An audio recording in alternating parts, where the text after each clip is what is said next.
message. Let me know if you can hear the voice, if everything's okay. Let's play a little kick drum action here. See if we can hear this. Let me know if we have audio. And yeah, turn that off. Let's double check here. So as soon as you hear something in the stream, definitely go in the chat and let me know, so that you can see if we are actually live. Finally live. Yeah. So let's see. Sounds lovely. Sweet. Well, hey. Amazing. It's great to be back. It has been a hot minute since I was live on here, streaming on here, and so yeah, back to talk about all the changes, go through some gear stuff, talk about Superbooth and upcoming gigs and travel and moving and Europe and all kinds of stuff. So yeah. Hold on tight. There's going to be a lot going on today. But first and foremost, I'm really glad that all of you guys are joining today. And I'm glad that this worked, because this has been kind of an ordeal to get this going. We've had to get new internet service to where we are in order to have enough speed to be able to stream. Hopefully it is enough speed to be able to stream. Let's see. And then, yeah, connecting this in a really different way. I don't have my home studio mixer that I had, and I used to run all the gear through the mixer, and then the audio from that mixer into the streaming software, and that. Now I've got audio from my rig going into one camera, and audio from my mic going into another camera, mixing them in the streaming software. So let's see. We're going to, yeah, try to jump back in and do a good old stream again, but with this new setup. So yeah, so welcome back. Let's quickly go over where we are. As you can see, I'm not in the same place that I was for the last few years. We have moved. Right now we are in Mexico, in a beautiful spot called Valle de Bravo, which is about 2 hours outside of Mexico City. It's amazing. In this beautiful house with a chance to set up my gear and be inspired. I have a lovely view out the window. I think I can show you. Let me see if I can set this up really quick. I think I can show you my view with my phone camera. So let's do this, and let's go to the phone view, maybe. Let's see if it connects. It's connecting, so we'll see if we can get it to connect, and if we can, I'll show you the view. Otherwise, yeah, let's chat about stuff. If you have any questions or comments or anything, please put those in the chat. I'll be able to keep up with that, so we can I can help you out with any questions that you have. In the meantime, I wanted to let you know that one of the things that I've done as part of this big move and the big changes that are going on is that I have refired up my Patreon. So if you're interested, there's a link right there on the screen, patreon.com/SURCO. Go ahead and you can sign up for free if you want, and you get posts in there. If you want to do the super cheap $1 version, that gets you into the Discord, which is a lot of fun. Just starting to get that growing as well. And then there's a few other layers, but one of the more important things is that there's a couple layers where you can do a once weekly call. We actually just did the call this morning. We have them every Saturday morning, morning here, evening in Europe, depending on where you are. And you can pop into that, and if you sign up for that layer, you got 4 of those a month, and we chat about stuff, Q&A. This morning we were talking a lot about marketing and promotion and all that kind of stuff. So yeah, it's interesting. So if you'd like to join the Patreon, it definitely helps a lot, especially with all these new changes and being totally mobile and moving around. It's definitely a big plus, and definitely all the stuff that I do here is supported by the patrons. So if you want to sign up for the Patreon, at the link down below. So yeah, so besides that, we are going to talk a little bit about the how I've changed up my setup over the last little bit, which is what we've got going right here. Move it so while we get the camera to turn on. Yeah, let's see, it doesn't look like that's going to happen, so I'll just switch that off. Anyway, so the setup, let's see what we've got here. So the big view is the modular rig. Lots of changes here that we'll be talking about, and even more changes to come, and we'll talk a little bit about those as well. I have added the Toneberg to my live setup, and we'll talk a little bit about how and why and what I'm doing with that. And the noise height drop, which is controlling the Toneberg, the Oxy sequencer, which is controlling, kind of sequencing everything as usual. That hasn't changed and probably never will. And also have the Oxy E16 controller over here, which I'm going to be programming to do some different things. But we'll go a little bit about how the changes have happened and why, and what we're going to be doing for different shows coming up. Yeah, so we'll go over those today. So let's see, sounds lovely, awesome. Hey, what's going on, Marcellus? Good to see you there from Iceland, from out in the countryside of Iceland.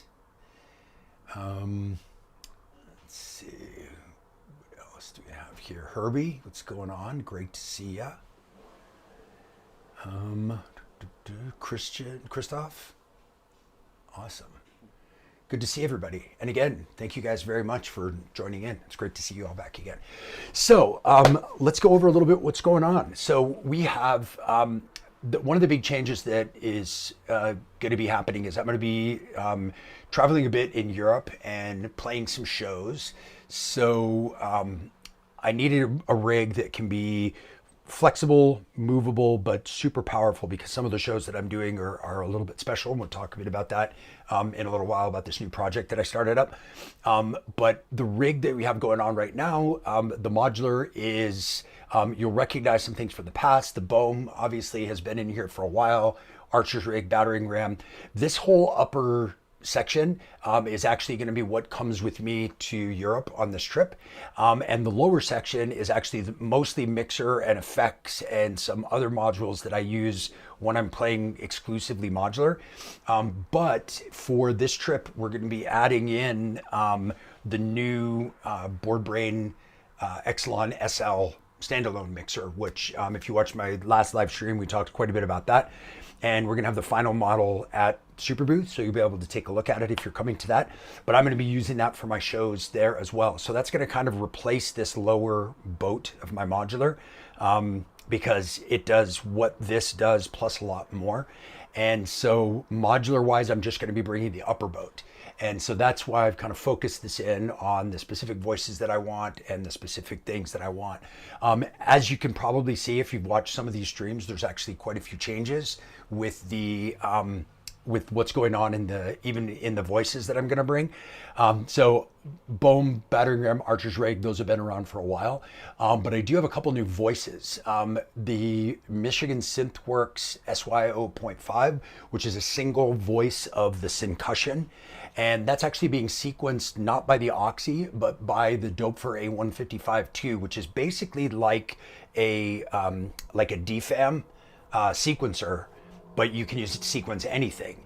And so it's 8 steps, but you can control how many steps it is. And then you've got unquantized knobs for dialing in the pitch per step within that. And then you can switch from 1 octave, 2 octaves, or 4 octaves. So you can get some really interesting sounds. So let's see what we've got here. Get this one started. Take that kick out for now.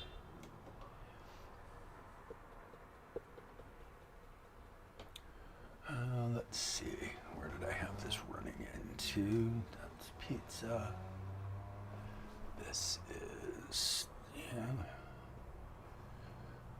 Sorry, just patching this up right now. There we go.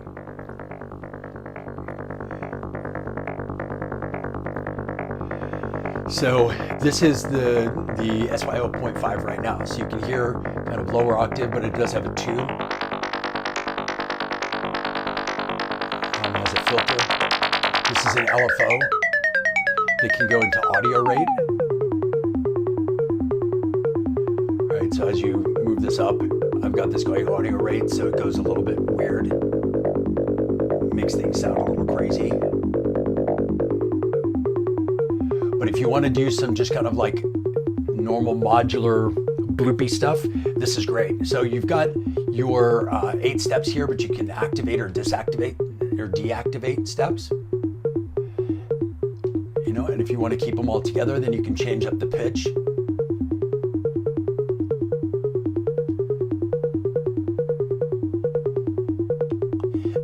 And this is on the 1 octave version. If you switch to 2 octave, and then if you go to 4 octave,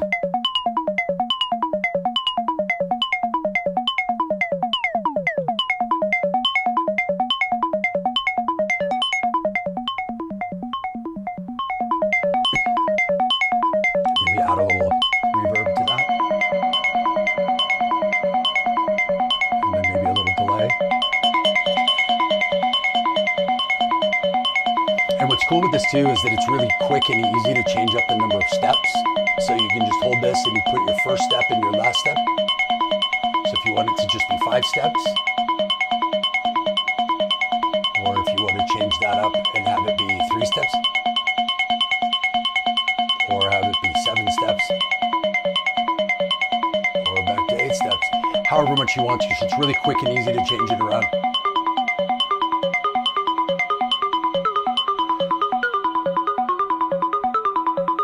So I just wanted kind of like a rogue voice that wasn't in the super quantized world of like step sequencing and Oxy and things like that. So to be able to have a voice that could just go kind of a little crazy and kind of off the rails in a performance, it's nice to have sometimes something that's a little unpredictable. So that was one of the reasons why I went with this. And I really love this sequencer. It's very cool. I wanted to play around with that idea, and I was happy because it does exactly what I was hoping it would do, which is that kind of like weird off the rails thing. And the same thing with the SYO 0.5 is that because it's not easily quantized, because the pitch is very kind of touchy, and there's all these kind of touchy functions and modifications you can do with it. It's a great way to get something really unusual really quick. So that's what that voice is for. And yeah, so again, wanted to have something a little bit odd, so that's where that was. Still have the pizza going through the Javelin and the Carbon, which is still one of my favorite voices. I did add in the WMD clutch, which I had added in before. I think when I did my last stream I had it already, and I'm using that for percussion. So yeah, that one is let's see, where did I have that?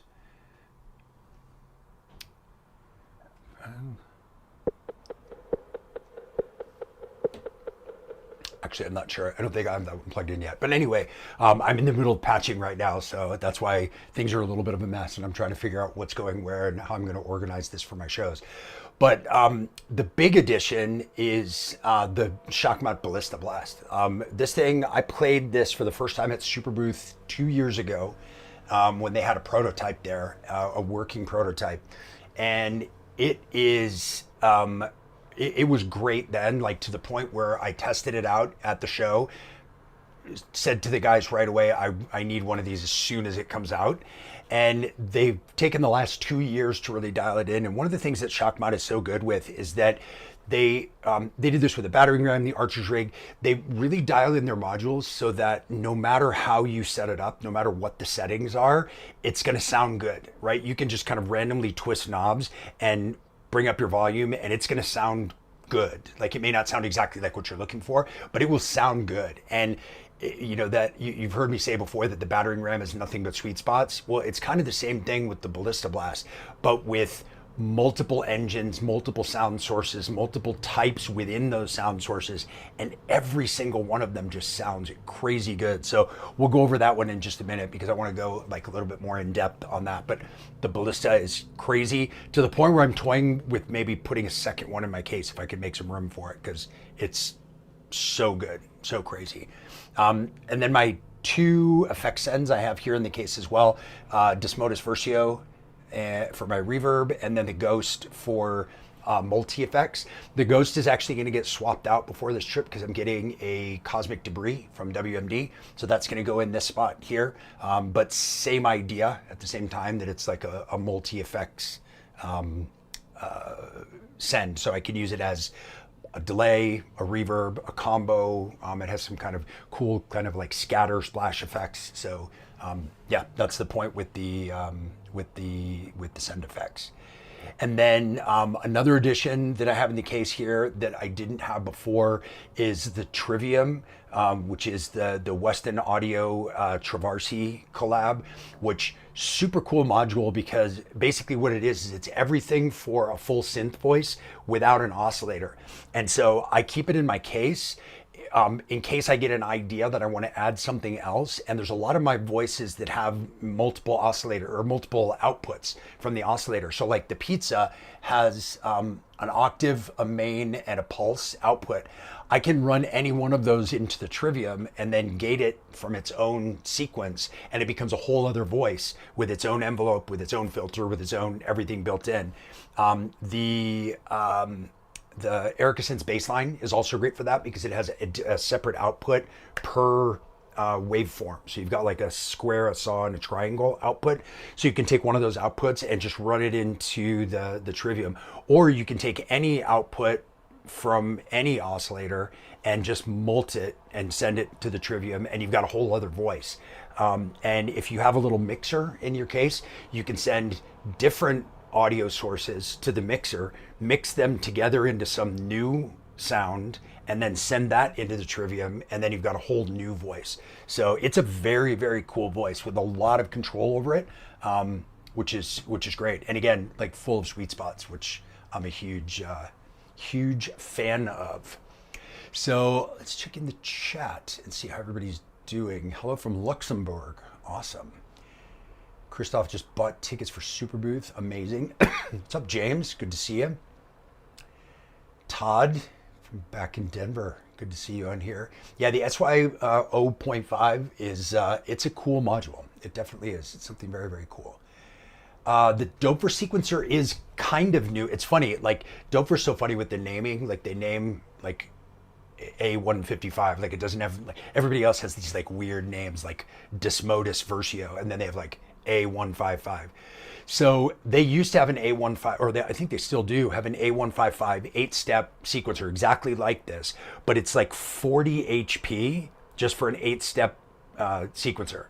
And so I would never have put that in my case because it just takes up so much space. But just recently they came out with this A155 V2, which is a 12 HP vertical version of it rather than the big 40 HP horizontal one. And yeah, it's awesome. It's really amazing. It's another one that if I had a bigger case, I would probably put a couple of those in the case because you can get some really interesting stuff out of it really quick. And again, it's fast and it's a bit, off the ranch because it's not quantized to anything. So it makes it very, very interesting. So yeah. Been missing the live streams. I've been missing the live streams too. It's been, I've been chomping at the bit to get back on here. And so it's great to be back with you guys. So thank you guys all for tuning in. Let's see, where's the Exelon SL? I need to use on pre-sale. So the Exelon SL that I had before got sent back because they needed to take apart the insides in order to be able to make some modifications and test out some new modifications. So the two prototype models are back at BoardBrain. They're making the final versions. So much so, I'll show you guys this because it's a little bit crazy. I was texting with Adam from Board Brain, and he was finalizing the circuit for the final production board. And just to show you guys, this was the drawing that he sent of the circuit. That's how crazy the circuit is in this device.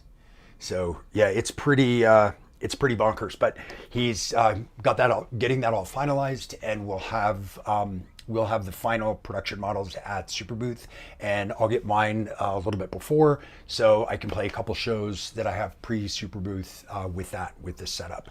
So again, what the setup will be going forward is this modular boat with the Exelon SL mixer, Oxy 1, Toneberg, Noisite drop, and then for a couple of the bigger shows, I'll also have the TR1000 that I'll be playing. So that'll be like my big expanded setup, and then I can reduce it down as needed. I made the setup, the whole setup modular, rather than being everything in one modular case, so that I can swap out different pieces and parts of the entire setup depending on the show that I'm playing and on the style of show.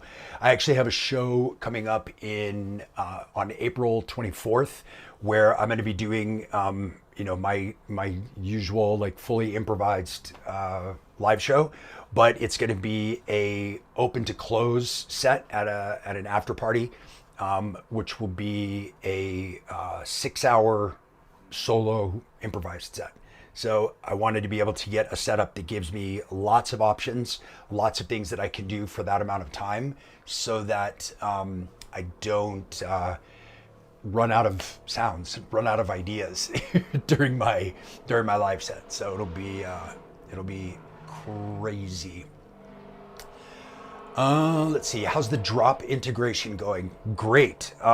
It's funny, I spent hours the other day like sitting in silence just staring at stuff because I was so like basically blocked on how I wanted to set everything up, because with a device like the Toneberg or the drop or the Oxy or with modular or with the E16, all of these things are so flexible and they can do so many different things that it's like sometimes you have to sit down and kind of plan out how you're going to use them and what you want them to do, because otherwise you'll just like start randomly setting things up and you'll go down rabbit holes and then it won't make any sense and it'll be just confusing. And so it's good sometimes to just say like, I don't want it to do this, I do want it to do this, I want this set up here, or I want this to do it this way. So basically I'm going to have the drop for this trip controlling the Toneberg, which if you want to break your brain,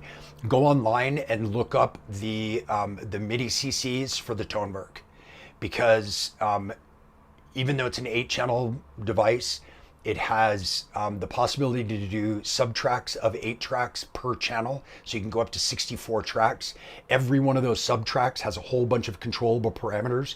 Then there's buses, routing buses that all have controllable parameters. Then you have effect sends, you have your main mix, all sorts of things. So like the amount of controllability in this with the ability to control of the drop is just like mind-blowing. So that's where that's been unique, and that's kind of what I've been setting up over these days. And we'll go over in just a minute how that's all been working. So yes, finally I'm back. Finally, it feels so good to be back. Let's see. Seen the mega one before, but the small version looking sweet. It is, and it's like it's exactly the same. I don't know why they had to take up 40 HP with that other one. Like it was gigantic to do 8-step sequencing, and this one is beautiful. Like 12 HP, fits perfectly. Yeah, it's a very, very cool one. So I love it. Let's see. Hola, what's going on? Who will you be collaborating with during Superbooth? Any gems with Underdog? Actually, I don't think that Oscar is going to Superbooth. I think he is going to be performing in Canada at the beginning of May, if I'm not wrong. So yeah, I don't think he's going to Superbooth. So what's going on at Superbooth? Well, that's actually a great segue to real quick talk about a new project that I launched in January, which is called Prediction Cycle. And if you're familiar with Store, it's a similar idea where it's multiple artists that are all playing live, improvised together, writing music live in the moment. But where it's a little bit different is that it's not just big name artists. It's collaborations with people that are local to whatever scene. With myself, I've been doing them also with Alex Anderson from WMD. And so we're mixing it up. We're bringing in different people each time. And we'll be doing one of those Superbooth weekend or Superbooth week, the Thursday, May 7th. At a place called Mahala in Berlin, which is a big old power plant that they've converted into a giant event space, kind of like Berghain or Kraftwerk or a bunch of those places, but it's a little bit out of the city. It's actually really close to Superbooth. You can walk there from Superbooth. And we have a whole basement room that has the former sound system from Panorama Bar in Berghain, which is a 20,000 watt custom turbo sound system. And it's going to be amazing. And that show, I will be playing with Veria Aves, who is a friend of mine from Berlin, Travarsi, Alex from WMD, playing under the name Joseph Anders, which is his new techno moniker, and Maidon is going to be joining us. So it's going to be an awesome group of people. So if you go on to Resident Advisor, there's a pre-sale ticket link. If you have, if you're going to be at Superbooth and you have a Superbooth ticket, you get a discounted price for the entrance. I think it's 15 euros without Superbooth or 10 euros for Superbooth attendees. And that's going to be a 5-hour, 9 p.m. to 2 a.m. Collaborative live set, improvised live set with everybody improvising live, nothing prepared in advance, no tracks, no rehearsal, no nothing. We'll be synced together and playing off of each other, playing off the crowd, getting all sorts of improvisational inspiration from the crowd. So should be a very fun one. Let's see. Recently traded out the Digitech 2. It's really interested to see how you're using the Toneberg. Well, that's a great segue. Let's talk a little bit about the Toneberg. Go to my overhead view where you can see the Toneberg a bit clearer. So Toneberg is 8 tracks, but each one of those tracks you assign a different engine to, depending on how you want the track to act. So kind of like with the Octatrack, you could have like a flex track or a neighbor track or an audio track or whatever. You can, a through track, you can do all different types of tracks. Same with the Toneberg. And one of those types of tracks that's really interesting and unique to the Toneberg is sub-tracks, meaning that like right here on track 1, I have, let's see here, I have this set up as a sub-track, meaning that on one track I have 8 one-shot tracks. Basically, the way the analogy that I like to use is it's basically like putting a Digitact 1 on a single track. So each one of these tracks, if you take a look here, each one of the tracks has its own source. It's got velocity, length, velocity, re-triggering, conditional triggers, all that stuff. Then you have different play modes like forward, reverse, whatever, individually by sub-track. You have your main kind of performance filter, and then you also have the second layer bass width filter, like all the modern Electron boxes have, and that's per sub-track.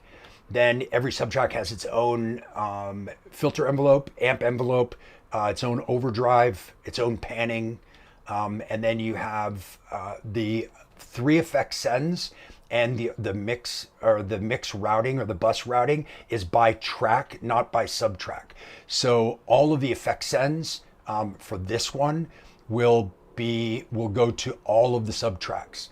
And so because of that, because you share effects and you share bus routing by the main track and not on the individual subtrack level, that kind of dictates the way that I had, the way that I have my Toneberg set up. Okay, so let's see here.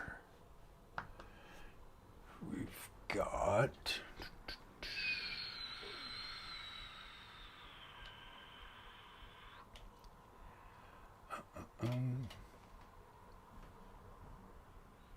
okay. I want to make sure I didn't blast you guys out of here. So like for my first track, I have this set up with track 1 on the drop. So that's set up for a kick. And so what I did with this is I set up, so let me take a step back here. Track 1 and track 2 are both set up as subtracks. Track 1 is set up as my low end drums. And the reason why I have this, because yes, I have drums in my case and I'll also have the TR-1000. I wanted to set this up in such a way that I can write on this without needing external drums. And so that if something was to go wrong in a show, you know, MIDI cable goes wrong, a power supply goes wrong, some device isn't working correctly, I have options as far as drums go. So that's why I set this up as drums. And I also set it up so that for a really tight, small live setup, I could play a whole show with just the Toneberg using this setup. So 1 is set up as low end. 2 is also set up as a subtrack, but as anything that's not low end of my drums and percussion. So because I have 8 tracks, what I did was I set it up so that every other track here is a kick drum. So we have a kick there,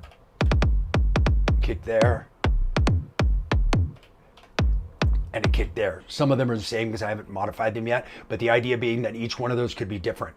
On the track next to it, so 2, 4, 6, and 8, I have what goes with that kick. So is it a rumble or a sub? So I don't know if you'll be able to hear this, kind of depending on what you're listening on.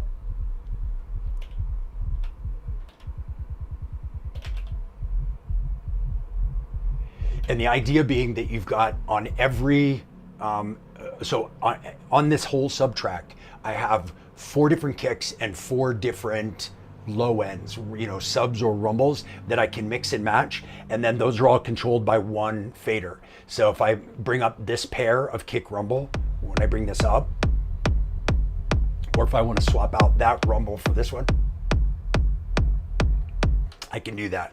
So it gives me the ability, without changing patterns and without changing projects, to change up whole kick if I want to. If I wanted to write a new kick pattern live, if we go out of mute mode and I go into record mode, and then I was like, this is on track 1, but if I wanted to go to the other kick, now you can see that this is more of kind of a broken beat. I don't know if you can see these on the screen, but anyway, I can do a new pattern on a different one, and then I can switch over from one kick to the other. So it just gives me a way to go back and forth or to move around without having to change project or pattern or any of that stuff. Then on track 2, this one is all set up as percussive elements that aren't low end. So things like rides, open hats, closed hats. These ones, I don't really have anything on. So basically it's 1, 2, and 3 are percussive elements. 4 is a clap, 5 is a like rim shot, 6 is closed hat, 7 is open hat, 8 is ride.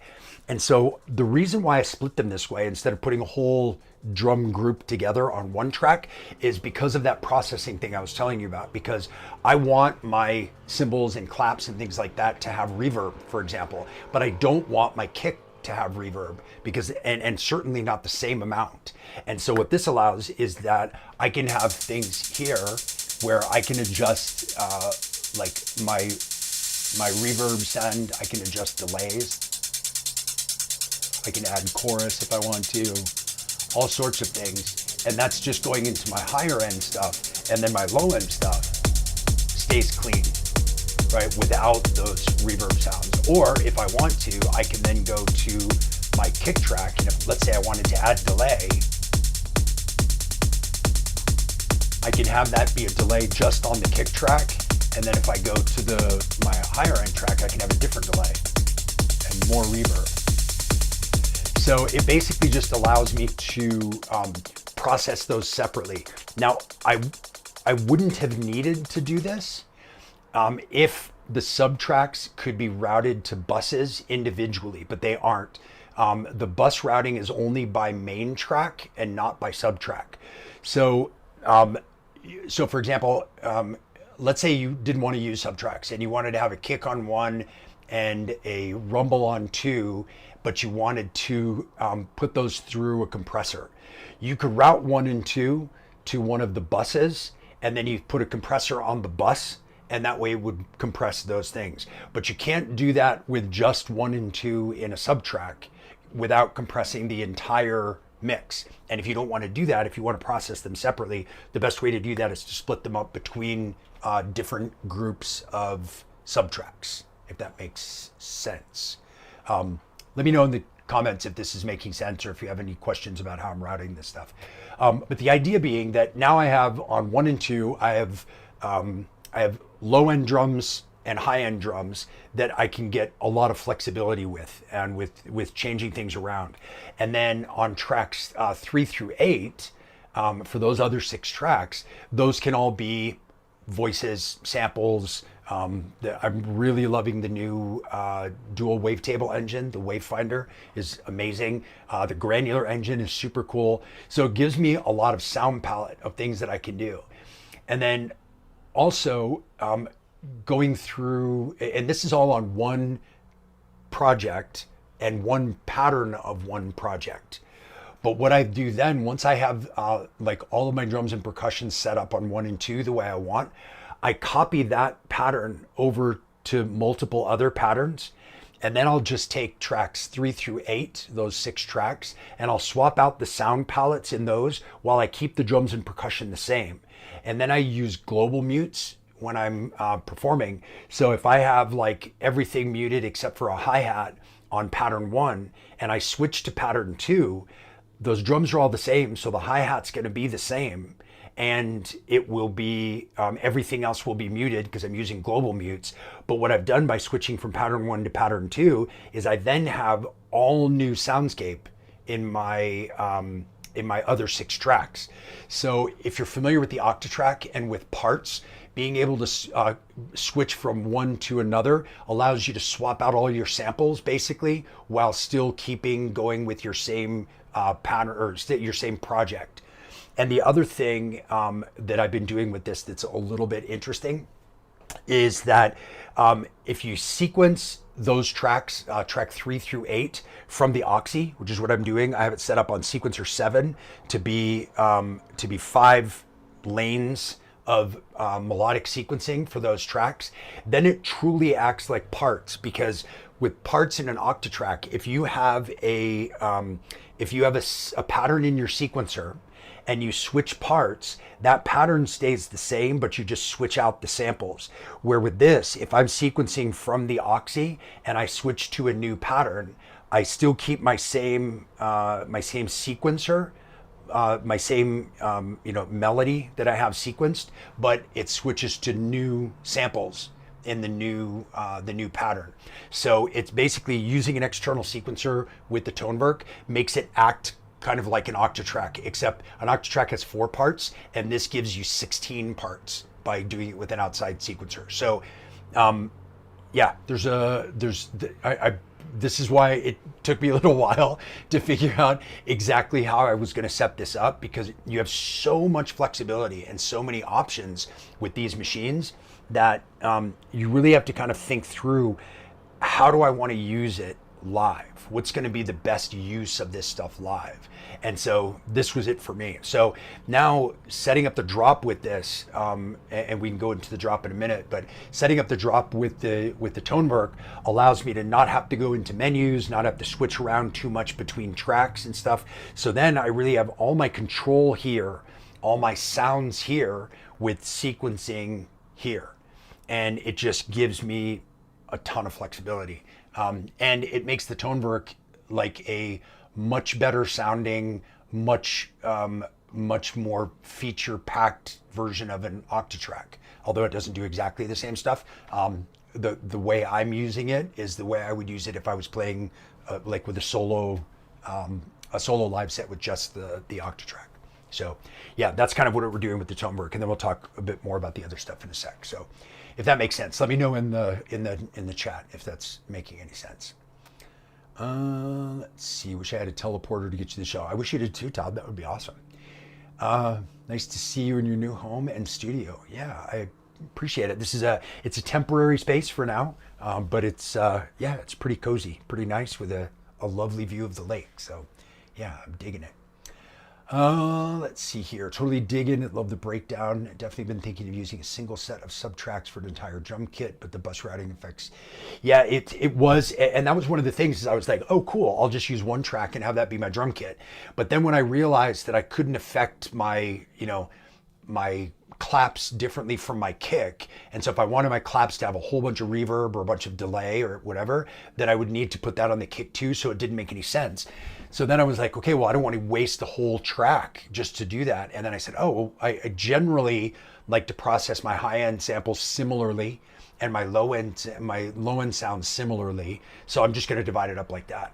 And then initially I had just a kick and rumble, and I had 6 empty tracks. And I was like, well, it's kind of a waste, but at least I'm getting the setup the way I want. And I was like, well, wait a minute, why don't I just do 4 pairs of kick and rumbles? And then it gives me, again, a super flexible, much broader palette that I can play from when I'm improvising live. So yeah, it's a little bit different way to use the Toneberg, but it works for me. And it's funny because like when I got the Toneberg at first, I liked it, but I couldn't figure out how I would use it for my performances. And so I sent it back. And then after a couple of updates, after it added the granular engine was a big one for me.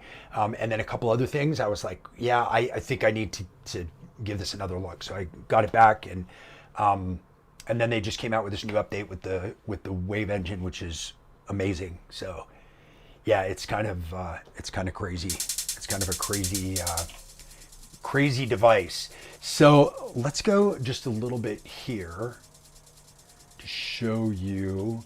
So if we go to track 3,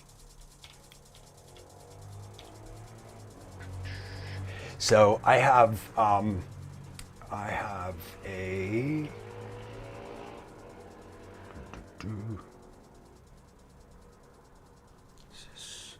maybe I didn't save this. Hold on a sec here.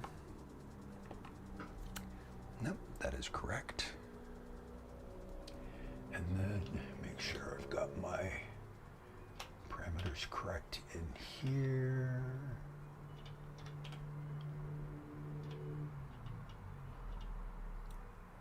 Okay. And make sure I'm going out.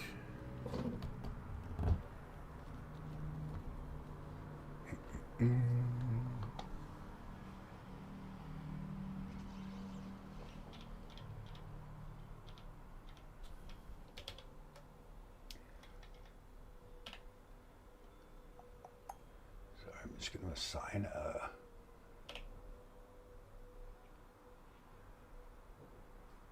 wave to this.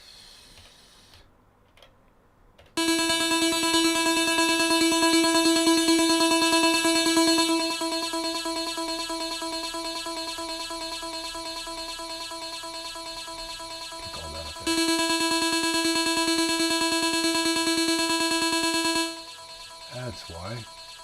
Gotta love retrig.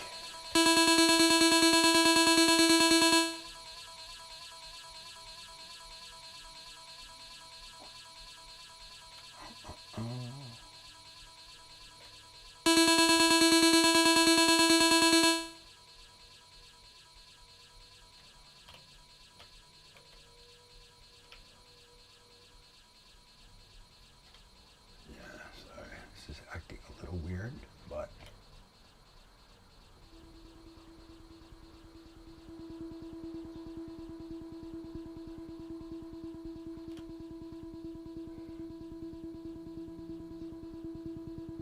Oh, that's why. Because the ARP is on.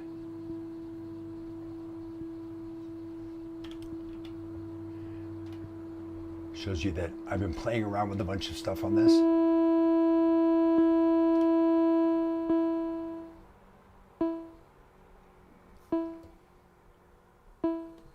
All right, so basically what I have set up here is, so on channel 3 I have set up so that there's a one of the wavetable engines.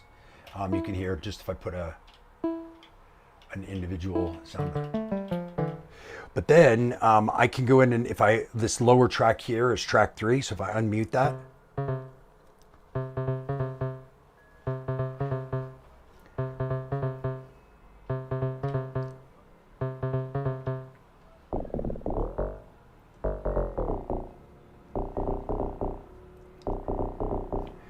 And then I have the control over this to now be able to go in and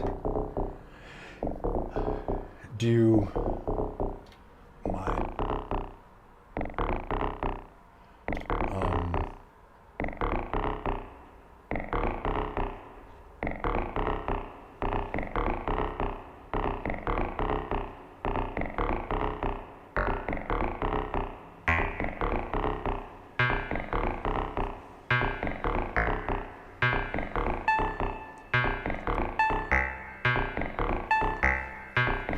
So now the sequence is coming from the Oxy, going in and sequencing track 3. So you can see we're in record mode, but there's no trigs on this now. And if I mute this track, it still plays because this mutes the triggers, but there aren't any triggers. So it's still playing from out here. But if I then go in here and I mute this track, now it's muted in here. Now what's interesting about this too is that I can go into this track and I can add, you know, a couple of things here. Let me pitch these way up so you can hear it. So you'll be able to hear them in the mix.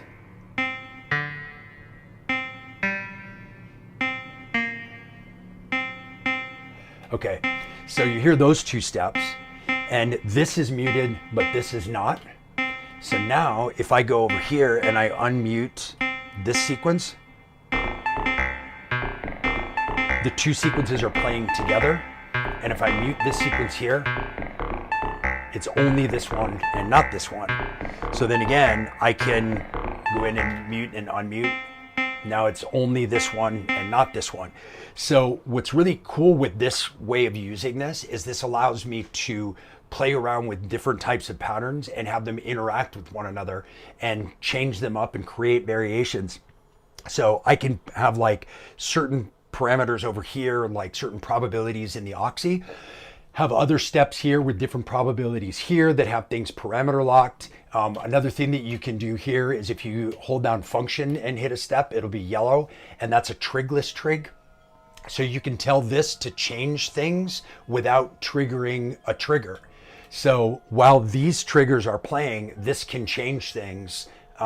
This can change actions in this. So if you wanted to change up, you know, and parameter lock things, but without having an actual sequence to parameter lock to, you can do function with a step and then have it be a trigless trig. So there's a lot of ways to use the two sequencers together and the two devices together that gives you a ton of power with being able to come up with really creative, interesting stuff live. Because like the Electron's one place where they're a little bit challenged is they can't generate random pitch in key, which is one of the things I love about the Oxy. So like I can set, for example, if I have this pattern playing, let's say I just have a really simple pattern of this.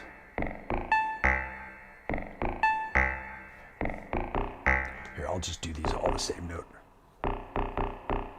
Let's say I like this pattern, like put a kick drum like this so you can hear. And let's say I like that rhythmic pattern, but I want to randomly generate some pitch in key. So what I can do is I'm in, let's see, I'm gonna pitch this. So I'm in Phrygian E, as you all know is my favorite scale. So let's call that there. And then if I go into the random thing, I can just have it only do pitch, and I can do it within a certain range. So like, let's do plus or minus 4 semitones from the root note. And then if I hit random, and then if I hit random again,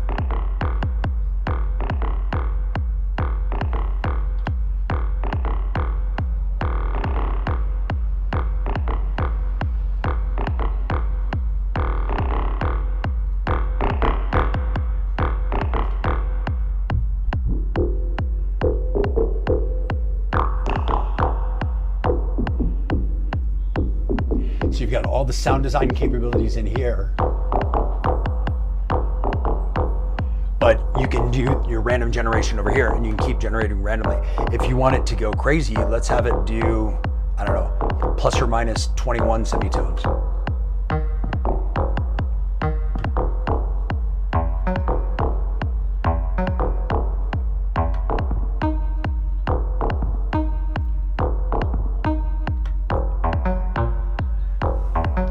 But it allows you to still keep your same rhythmic pattern. So this way you have control over gate, you have control over the rhythm of what you're doing, but it gives you the ability to add in stuff by generating random pitch. But it keeps it within the parameters of how far do you want it to drift away from the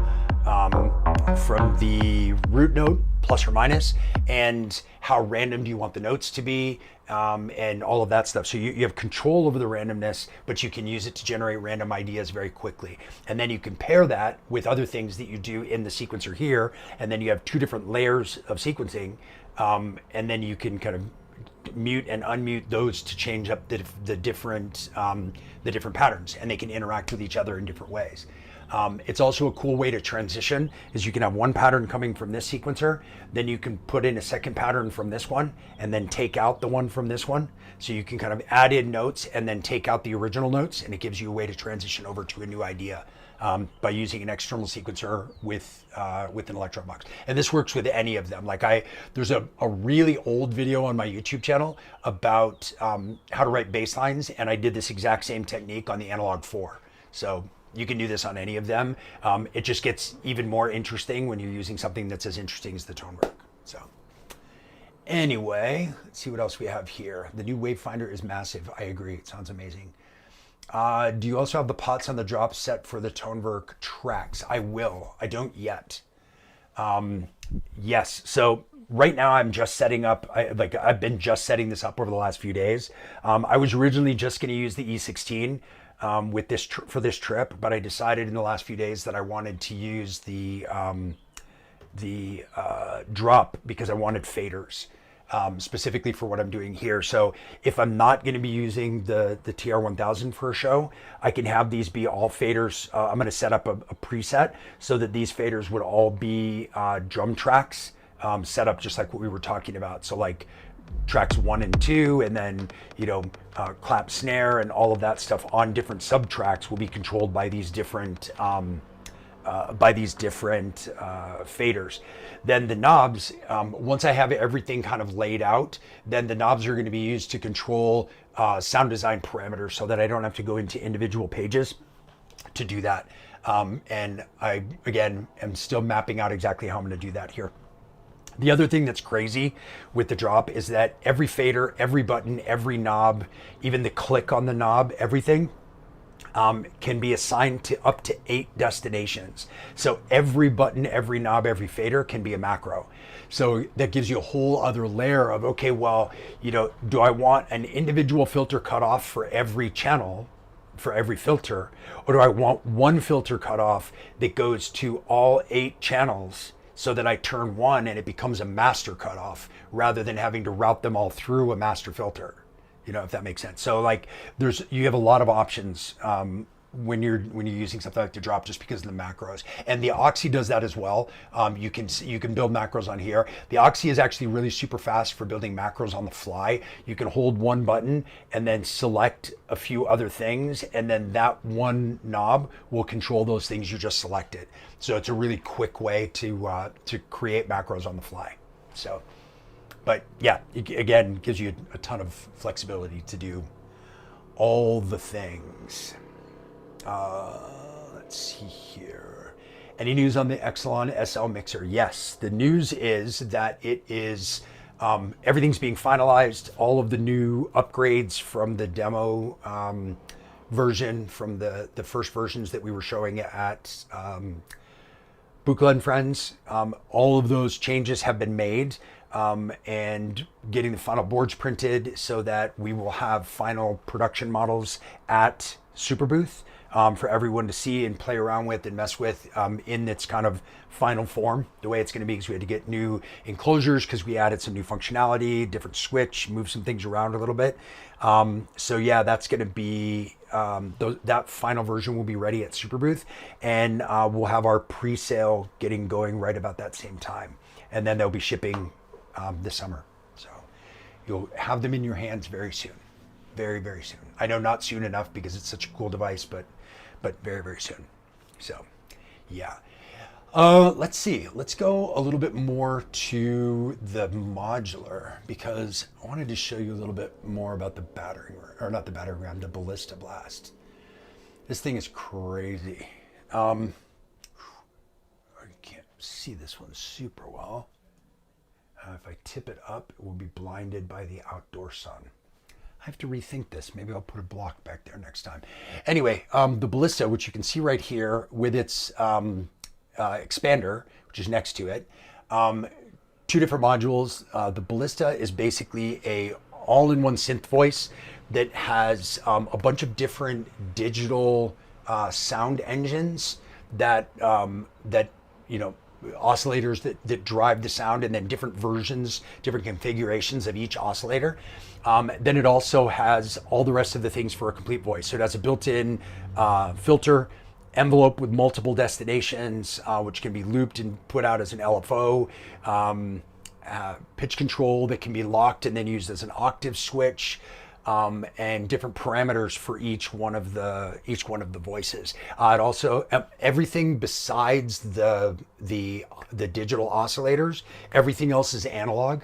So analog filter, it has an analog distortion built into it, which I'll play for you in a second so you can hear. And then, yeah, all the rest of it is all analog. And then in the FM, yes, in the FM mode, it has a low pass gate mode, and you can swap out, I think it's just in FM, might be in all of them, but you can swap out the filter for a low pass gate, so whichever you prefer. And then in the modulation section, it's kind of cool because you have an envelope here that you have control. You can set it as an AD, an AR, or looping, or I can't remember the other version of it. But then it's assignable, so it basically, it always goes to the, well, I shouldn't say always. If you turn it on in the settings, it will always go to the VCA. So it will always be an amp envelope. But then the other destinations are in addition to that, and you can assign it to one or more of those other destinations at the same time. So it's not just a single envelope or a single LFO or however you have it set up, but it can be assigned to these 4 different parameters that are over here, and then you've got a depth control and decay for the envelope and attack for the envelope, and so it can be assigned to 4 different destinations plus the VCA, and then the expander is basically this, but another one. So then you have another LFO or envelope or whatever you want to use it for that can also, it just connects to the back of the module with a jumper. So you can then send all of that modulation to those destinations too. So in this little module, so you've basically got a 12 HP module with a 4 HP, so 16 total HP. You have a classic engine, which is kind of like classic subtractive synthesis, a wavetable engine, and an FM engine, filter, low pass gate, envelope, which basically is 4 envelopes plus the main envelope, the amp envelope. And then in the expander, you have another 4 envelopes or LFOs or whatever that are all assignable to those same destinations. So a ton of power in a relatively small space. With a lot of really cool hands-on control. So let's just go through this just a little bit. I'll take this out of here. All right. So where are we at?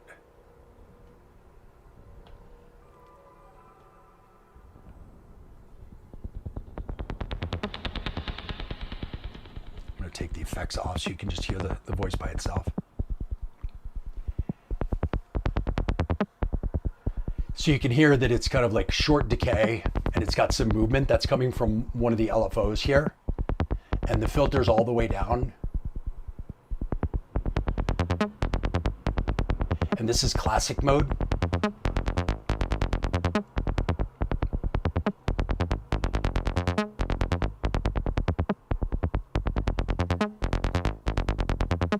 And then open up the decay a little.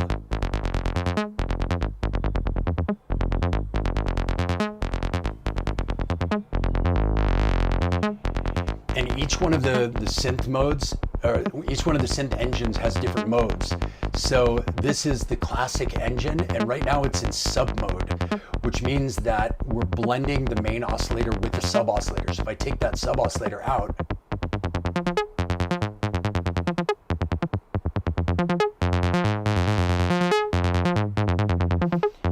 then if I start to blend that back in, that's kind of half and half, and then it goes to all sub oscillator over here.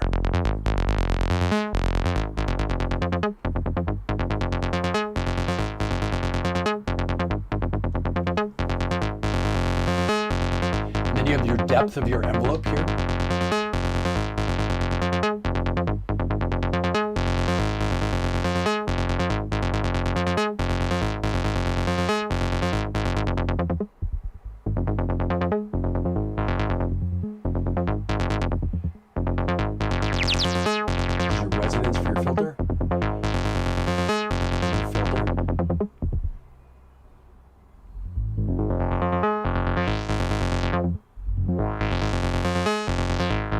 And then in this classic mode, there's two different waveforms. You can either be a saw or a square. So this is the saw mode. And then if I hit Alt, it switches it to square. And then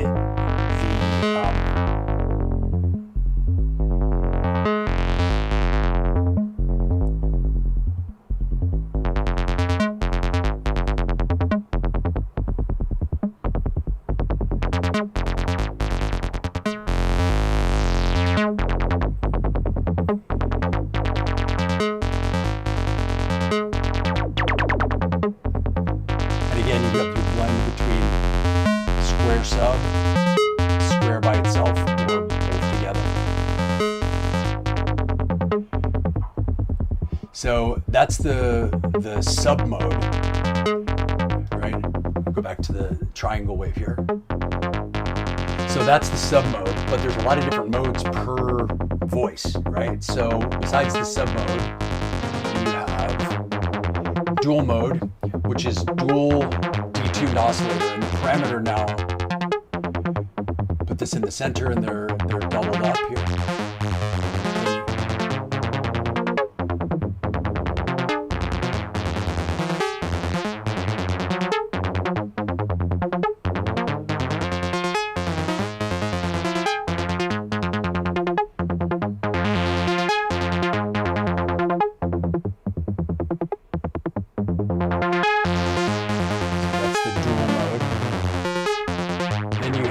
Unison, which again, typical unison, so you've got multiple voices, and then the parameter is the spread of those voices.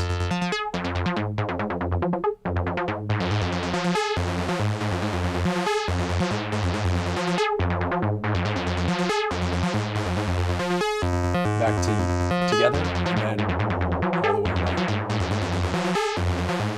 So, super saw or super square.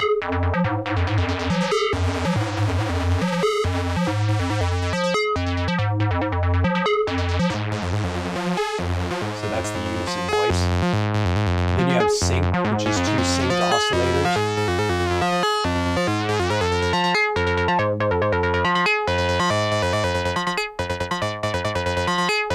And again, this is all with no effects, right? Add in a little reverb.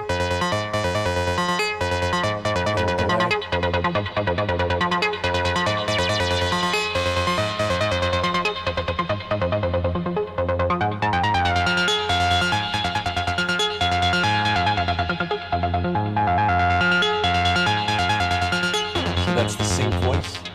Then you have width voice, which this widens out your voices. So if you're listening in stereo, you're going to hear this. Center, or broadens them out. noise mode, where the parameter blends in your oscillator with noise.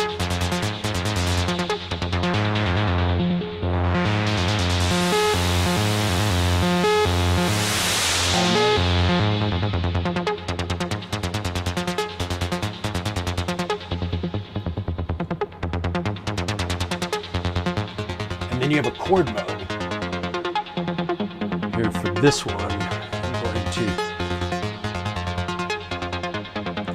I'm going to take this, I'm going to clear out the sequence, and I'm just going to put in a single hit here. So you can hear the chords a bit better. So as you turn the parameter, you change chords. So you have minor chords and variations on the left and major chords on the right, and then it goes to like dissonant chords.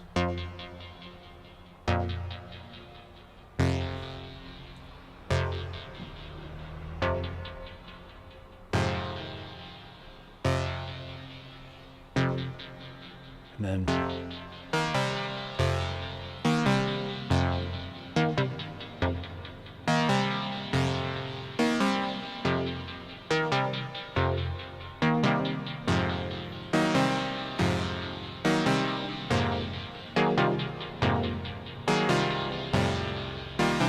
this is all your minor, major. And then it gets into dissonant.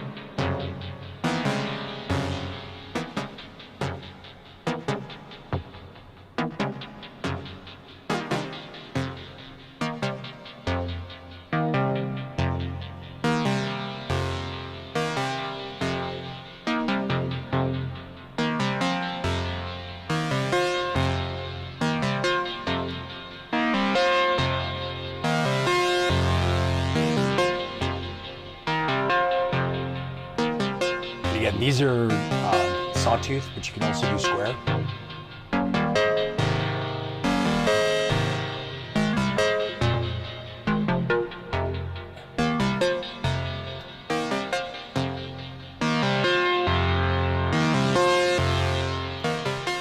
Right? And that, all of that is just the classic engine. Right? So now, let's change, oh, you have an octave switch as well, so you can go up and down octaves. So this is our classic engine. Now let's go to the wavetable.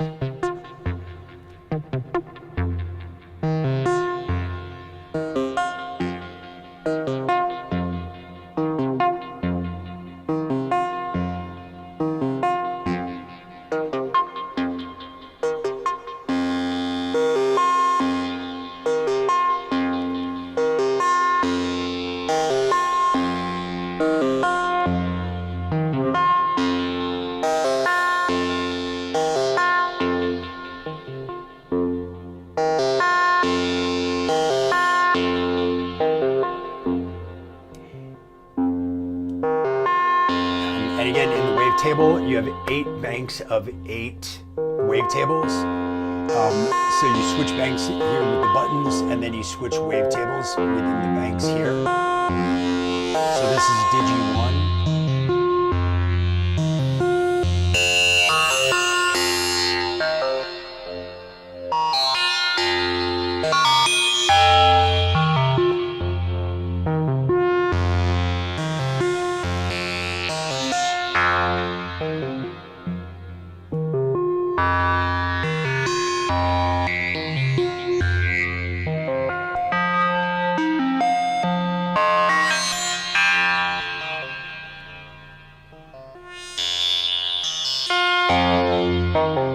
This is chip, so actually it's not 16 banks, it's not, sorry, 8 banks, it's 16 banks. So this is chip 1, which is like chip tunes.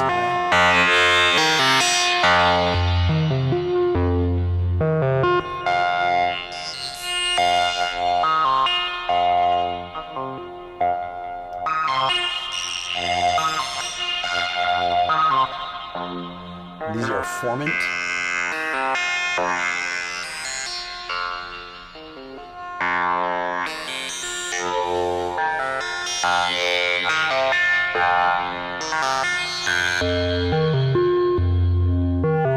And these are highly harmonic.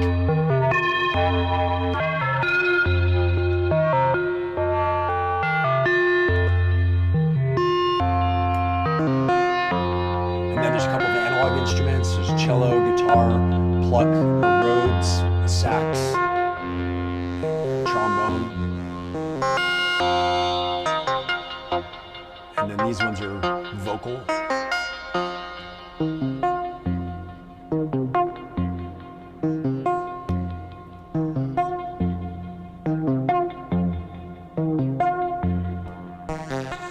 And then you have basic wavetables, which is basic waveforms.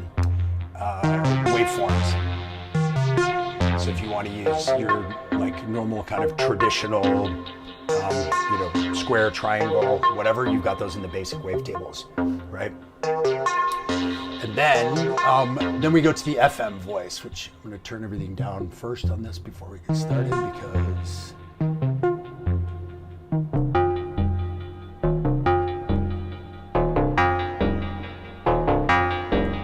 So with the wavetable voice, the harmonics and emphasis and parameter all become different control. Sorry, not the wavetable, the FM voice.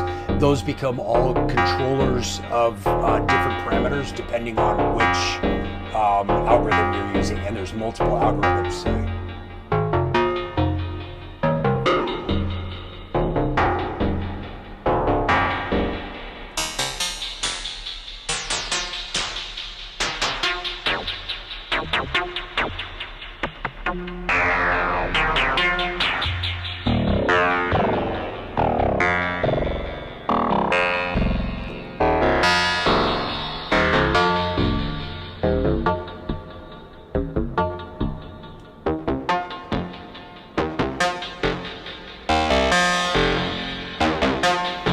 And again, all of these things are all modulatable using the internal envelope or LFO.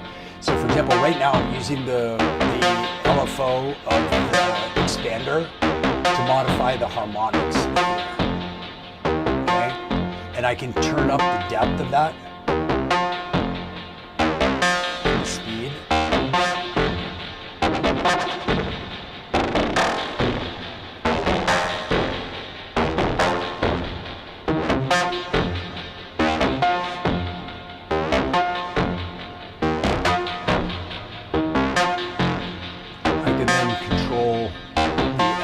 As well.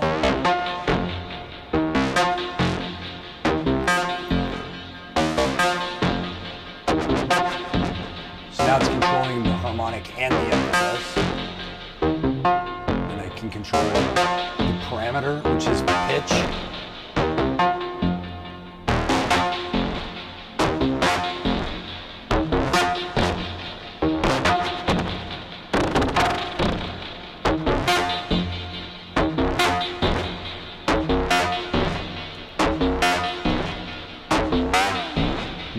Actual pitch control.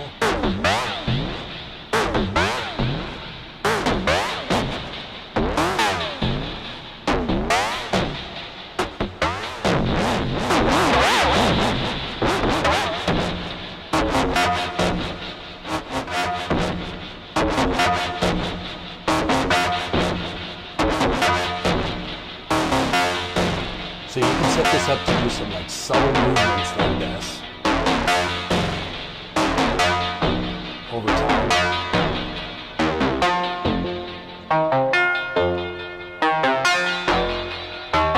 And again, just one algorithm. Switch to another FM algorithm.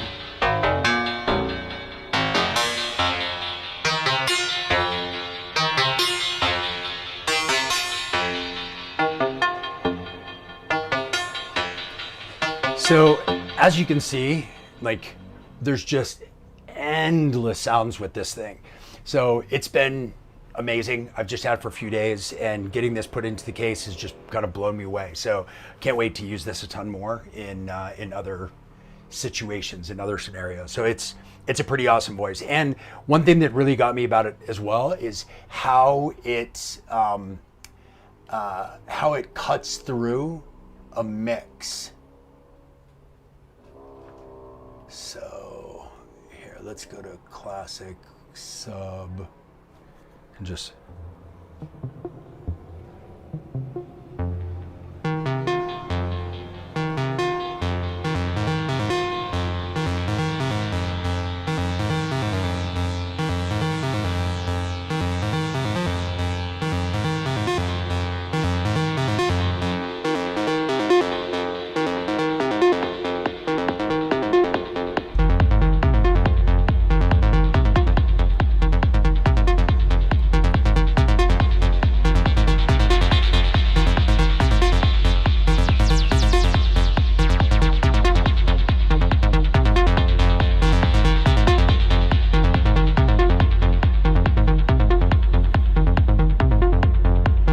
hear how clear that comes through.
In the mix, it's something that you can hear really clearly and really well in the mix.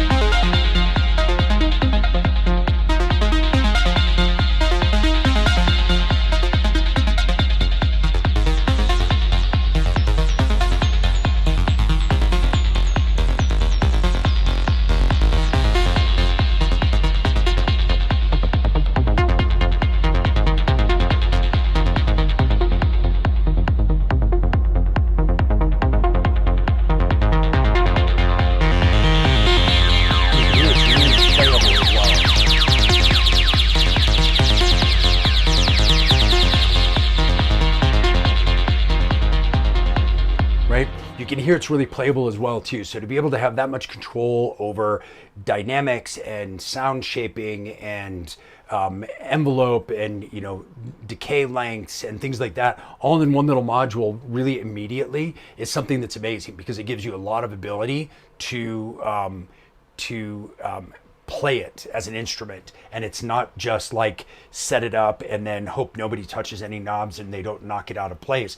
This is something that's just begging to be played, right? It's begging to be, messed with and touched and played around with. So yeah, it's been an amazing voice. So anyway, any questions? Let's jump back in the chat, see if you've got anything that you have questions or comments or anything about that. So let's see. Almost like a Monumatic, kind of. A bit different. Monumatic focuses a lot more on the filters and the different types of filters. That's where its real strength is. This one, it's really about the voices and the modulation within it. And the filters are basically very simple. You've got, you could switch between 4-pole, 2-pole, band pass, high pass, low pass. You could switch between those.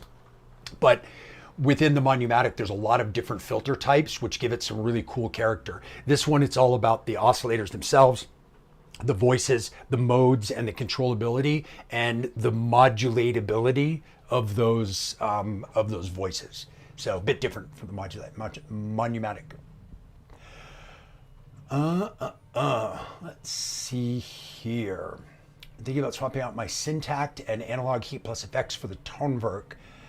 You could use the Toneberg effects as sends with my mixer and also use other tracks for other sounds. Not sure if that's possible.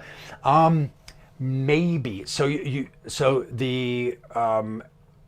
doesn't really have sends routing.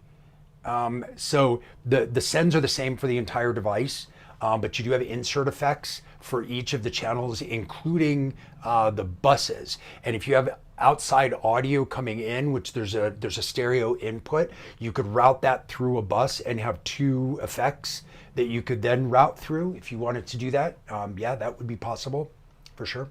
So anyway, is it stereo? It is. So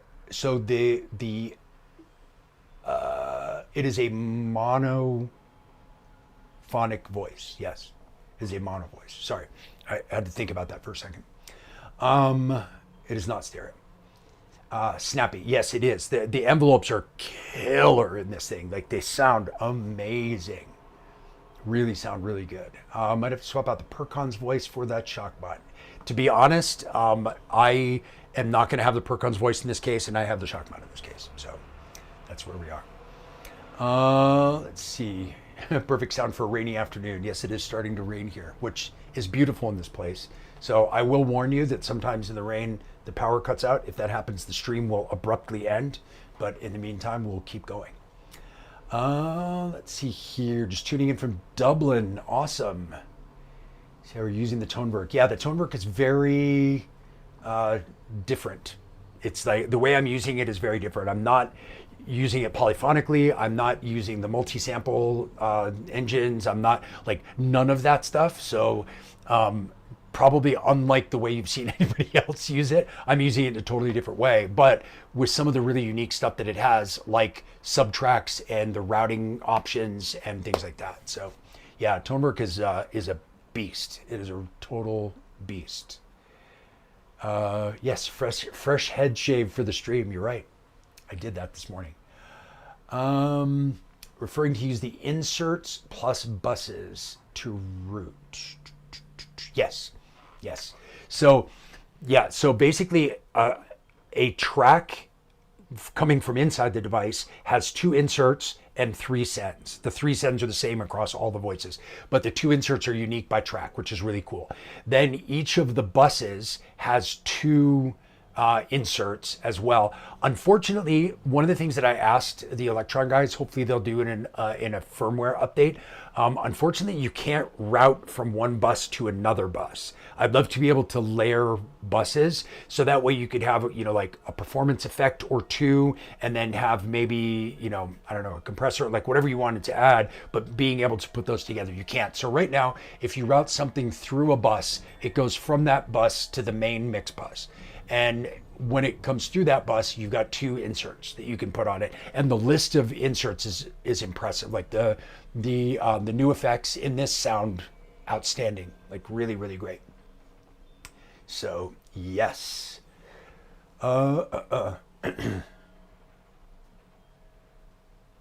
Yes, exactly. Stack two effects and sends, and then you can send it out another output. Correct. Yes. How are you using the insert buses on the Toneberg? So I'm actually just building my Toneberg model, my Toneberg template right now. So I'm not using them at all because I split those, the low end and the high end of my percussion into two tracks. And since I split those two, I was able to use the inserts on those. So I haven't needed to then layer on extra inserts. But that's one thing that's really cool, is that I've got two inserts per track. Then I can route that track to a bus where I have two more inserts. Then I can route that to the main mix out where I've got an additional effect, and then it goes out the main. So you can, in effect, even with, like, excluding the sends, right? You've got three sends no matter what. But individual signal path, you could have two inserts on a channel, two inserts on an effects bus, and then one effect on the mix bus. So you could actually have 5 things that you could put on one thing, plus 3 sends. So there's a lot of customizability. And the thing is that the effects that you can use on the effects buses are really cool. So you've got like chrono pitch, which is like a pitch shifter. You have a comb filter, a compressor, a daisy delay, a degrader, which is like a bit crusher kind of, a dirt shaper, which is also another one that kind of adds like character and extra kind of weird aliases to things. Then you have a filter folder, you have a filter bank, frequency warper, which is kind of another type of frequency shifter, flanger, low pass filter, panoramic chorus, a phaser, a saturator delay, steel box reverb, super void reverb, and warble. So all of those effects can be assigned as insert effects. 2 per channel, 2 per bus, one on the mix out. And they're not all the same. I think the mix out has a limited number of those effects. But for the most part, those are the effects that you can use, which is pretty awesome. So yeah, there's a lot of flexibility as far as what you can do with the effects and with the routing. That was for me. So when the Toneberg came out, there was kind of 2 big things that it did. First thing is it does like the polyphonic multi-sampling and all of that stuff, which is cool, but not for me. It's like not something that I would use in my performances. But the other big thing that it does, which is less sexy, but for me more interesting, is the routing.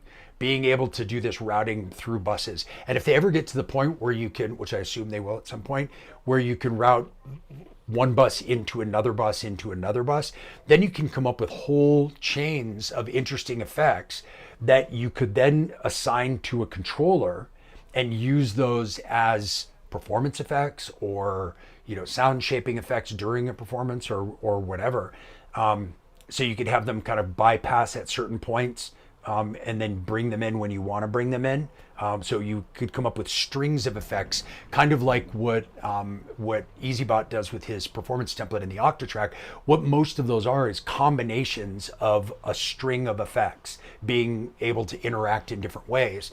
And so if you could route from bus to bus, you could do something similar in the Toneberg, but not quite yet. So let's see. You can also send to external output. Correct. Yeah, there's actually 3 stereo outputs from the Toneberg that are all assignable. So you've got an AB out, a CD out, and then the headphone out. And those are all stereo and they're all splittable. So it can become 6 mono outputs as well if you want. So yeah, that'll be another cool routing option with this that not a lot of the other devices have. Why move to Mexico? New job, looks warm with the sun. We are in Mexico visiting family. My wife's from Mexico, and we're here visiting her family and staying in this beautiful home and using it as a time to get ready for a big trip to Europe for shows. So let's see. How are you using subtracks for percussion or just single samples? So I have a subtrack on 1 and 2. Subtrack 1 is kicks and rumbles. I talked about this a bit earlier in the stream, so if you go back and watch, you'll see. And then subtrack 2 is all non-kick and rumble percussion. So cymbals, percussive elements, toms, things like that. So I can process them separately. So I can compress the kick and rumble together, but then the higher elements I can send through reverbs and delays without having to use up all my tracks. I can just use 2 subtracks that way. And it's kind of like having a grouped bus for different types of drums and percussion. Okay. How does the chord mode map interval offsets to generate chords? I don't know if you're talking about the Toneberg chord mode or the Ballista chord mode. The Ballista chord mode, they're fixed chords. It's a mono voice, so it's basically just splitting oscillators, and they're fixed within the device itself. When you send to a bus, you get additional effects. Yes. Ever thought about processing incoming audio in the Toneberg for the effects primarily, but can you do live granular? Yes, you can go through the granular engine in the Toneberg as well, which is pretty cool. I think we'll see bus-to-bus routing as an option. I would think so too. I think that they need to, I think right now their big effort is trying to get the Toneberg set up with overbridge. And I think they don't want it to be any more complicated than it needs to be in order to go into overbridge. So that'll be a bit. Just joined No More TR1000. The TR1000 is not here right now. It will be coming with me on the trip to Europe for my gigs over there, but I don't have it right now as we're here visiting family. I had limited space to bring gear, so this is already a lot for what I was bringing. So, but yeah, TR1000 is definitely still going to be a part of the rig. What other questions? If you've got other questions, pop them into the chat. Happy to answer, show something on my rig, show different things that I'm doing here, talk about the tour, the shows, upcoming gigs, marathon solo show coming up, prediction cycle events. I will do another shameless plug. There's a link down below to my Patreon. That's kind of the only way that I can support doing all this stuff now that we're completely mobile and traveling. So I would love if you guys could join the Patreon. There's a free tier, there's a cheap tier that gets you into just the Discord, and then there's one that where we do like weekly calls. Then there's one that includes one-on-one sessions every month. So yeah, definitely jump in there at patreon.com/SURCO, and yeah, I'd love to get you into the Patreon. So definitely check that out. You can also use affiliate links that are down below as well. You guys know how those work by now. Everybody uses those, but that's also a big help.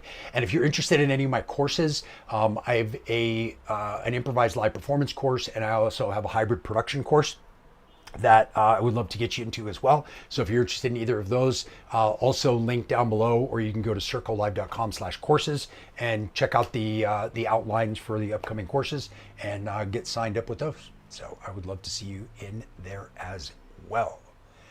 Let's see here. Waiting on the Toneberg, it's going to be awesome. It is awesome. It's an awesome machine. It was an awesome machine since the beginning. The only reason why I sent it back was because it wasn't awesome for my use case. Like, I didn't need all of the awesome things that it did. I wouldn't use them. But then they came out with a bunch more awesome things that are very much a great use case for me. And so yeah, so that's where we are. This new wavetable engine is a monster. And the granular engine as well sounds really, really great. And like I said, pairing it with the drop and pairing it with the Oxy One, with these three things, it would be super simple to do an entire live set just with the Toneberg, a controller, and a sequencer. I could do it just with the Toneberg and the drop as well, but the Oxy is just kind of like my comfort zone for working. And I'm actually thinking about setting up an Oxy template that's just a Toneberg template so that I can sequence my subtracks from here and do all of that stuff from here as well. So yeah, I think it would be pretty cool to be able to do that. So we shall see. What did I replace Archer's rig with? I didn't replace Archer's rig. Archer's rig is right there. And that I don't think will get replaced. Even though I have the TR1000, even though I can do drum samples on the Toneberg, the Archer's rig is just so playable. You know, I love to be able to go, here, let's take this out here, go back into Archer's rig. I love to be able to have the Archer's rig and just go, and to be able to then just open that up, filter, change tuning, you know, switch models.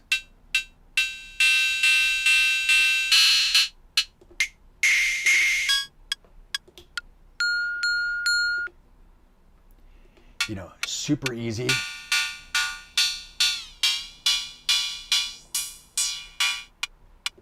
Super easy to go through stuff. And then you've got the classics. Like for me, I almost always stay on this kind of like 909 mode just because I like the way it sounds.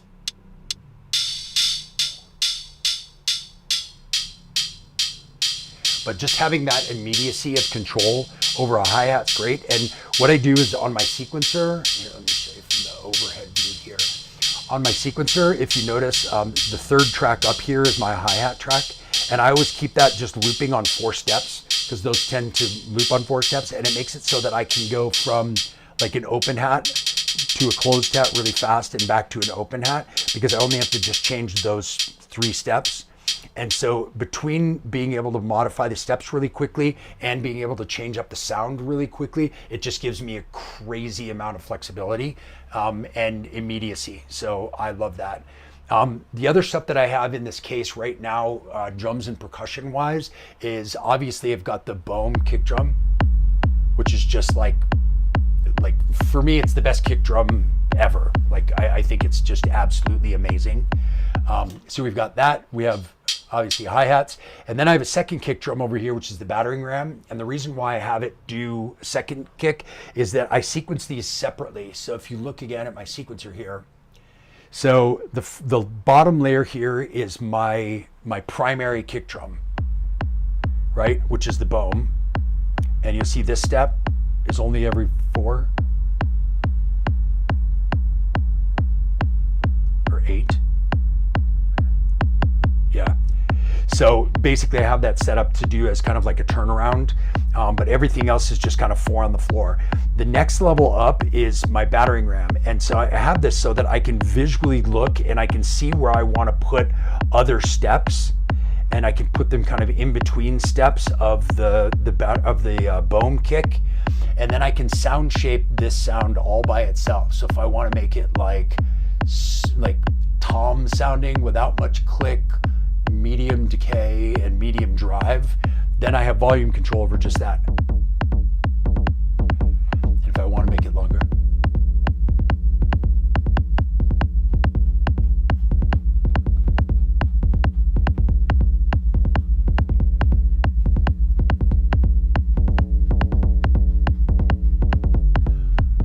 or I can make it super low.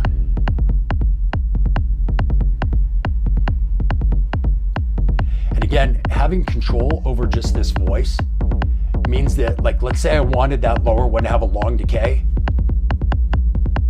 I can put it there, but if I want it to be short, I can make it short. Now, why is that important? So what you would normally do if you wanted to do this in your setup is you would do this all with the same kick, and you would program in other kicks with different velocities. And that accomplishes kind of the different volume levels or the different velocity levels of the kick, but you don't have the same sound design flexibility over the 2 separate kicks that you do when you have 2 kicks like this. So this way I could make, again, I can make my main kick super punchy or not punchy at all. And then I can bring in my secondary kick. And let's say I wanted, for some reason, the secondary kick to be super punchy, without changing the other kick. So you have individual shaping over those. So you can keep this and you can pitch tune them.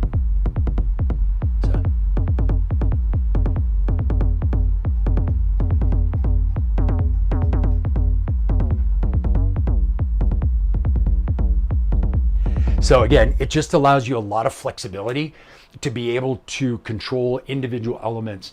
And for me, that's one of the most important things for improvised live performance, is that you need to have really immediate control over all of the parts of individual elements in order to be able to really shape. Because when we're doing improvised live performance, not only are we writing the music live, but we're also mixing and mastering the music live, right? So we have to be able to have a really clean mix. And we're not putting every single thing through, multi-band compression and dynamic EQs and sidechain compressors and all that stuff, because we just don't have the ability to do all that individually in an overall setup. So we need to be able to, instead of EQing a whole bunch of tracks or your mix, we need to be able to EQ by going into certain frequencies and changing the characteristics of those frequencies to make them fit in the mix. So as we're listening and we're playing live, we're listening to the mix and we're making adjustments on the individual sound level in order to be able to make things fit. As an example, when we're talking about kick drums. So like if we've got a 4 on the floor kick drum, and I'll just do just the kick here. So right now we're at 140 BPM, right? So at this BPM, this length is great, this length of kick. But if I was to slow this down to 120 and have a really long kick, hear how you kind of lose the kick? Because you're canceling out part of the second kick with the first kick because they're going over the top of one another. And as you speed that up, it gets worse and worse, because as those kicks are coming faster, you need to be able to shorten down your length of your kick so that that kind of boomy tail of the kick is finishing before the next one hits, right? So at a lower tempo, you've got a lot more space, but at a higher tempo, that space shortens up, so you have to be able to shorten up your decays. And so the same goes for having other elements like the secondary kick, being able to have the individual control over shaping that sound, the length of it, the pitch of it, the volume of it, allows you to really fit things into the mix properly so that you don't have to, you know, clean up a bunch of messes with processing that we just don't have in a live set. So anyway, let's see here. Cross-bus routing might blow up overbridge. Yeah, I think that's probably why they're not doing it right now. So no replacing the Archer's rig. Can the Toneberg do transitions or performance options for live play? Yes, although for those of you that have watched a bunch of these, you're probably laughing right now because I get asked about transitions all the time. I don't transition because I don't prepare anything before my set. So my sets are completely written live in the moment. So I start my set with blank sequencers and I write everything live. So I don't have a track A that I have to transition to a track B, right? So for me, that's not important, but you can do that. I mean, you can do that with any device. It's just a matter of coming up with skills and ways to do that. You know, I'll give you an example. If I wanted to transition from this kick that I have right here to the kick that I have over here in the Toneberg, and I was playing something like,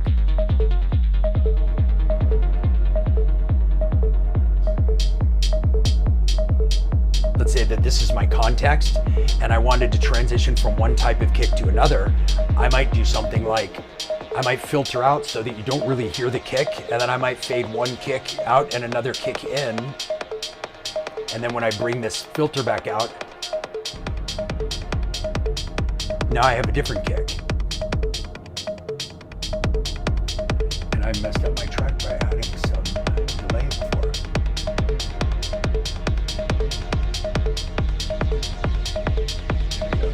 So, but you see that you can, there's tricks that you can do. Like again, you filter out. And now I'm back to the kick over there. So there's ways that you can do that on an individual element basis, which is always the way that I would recommend. Coming from the DJ world, transitioning from one track to another, what you're doing is you're using your multiband EQ to take out certain frequencies as you bring in frequencies of the new track so that you can make that blend really smooth from one track to another. When you're playing live, you don't need a multiband EQ because unlike when you're using an entirely produced finished track when you're DJing, when you're playing live, you have individual control over individual instruments. So in a DJ set, if I wanted to take out my low end or like transition over the low end from one track to another and then move over my mids and then move over my highs to make it really smooth, I would need to do that with EQ, right? But here I can actually go from one kick to another kick, or go from one hat to another hat, or one lead to another lead. So I can actually transition the entire instrument. And so that's always how I would recommend it, rather than trying to find a smooth way to go from all these instruments to all these instruments, right? That there's just never a smooth way to do that. That's just like, again, if a DJ had two tracks and they just basically said, I'm gonna go from this one to this one, and you just kind of jam it across, and it's not smooth and it disrupts the dance floor, even if they're beat matched.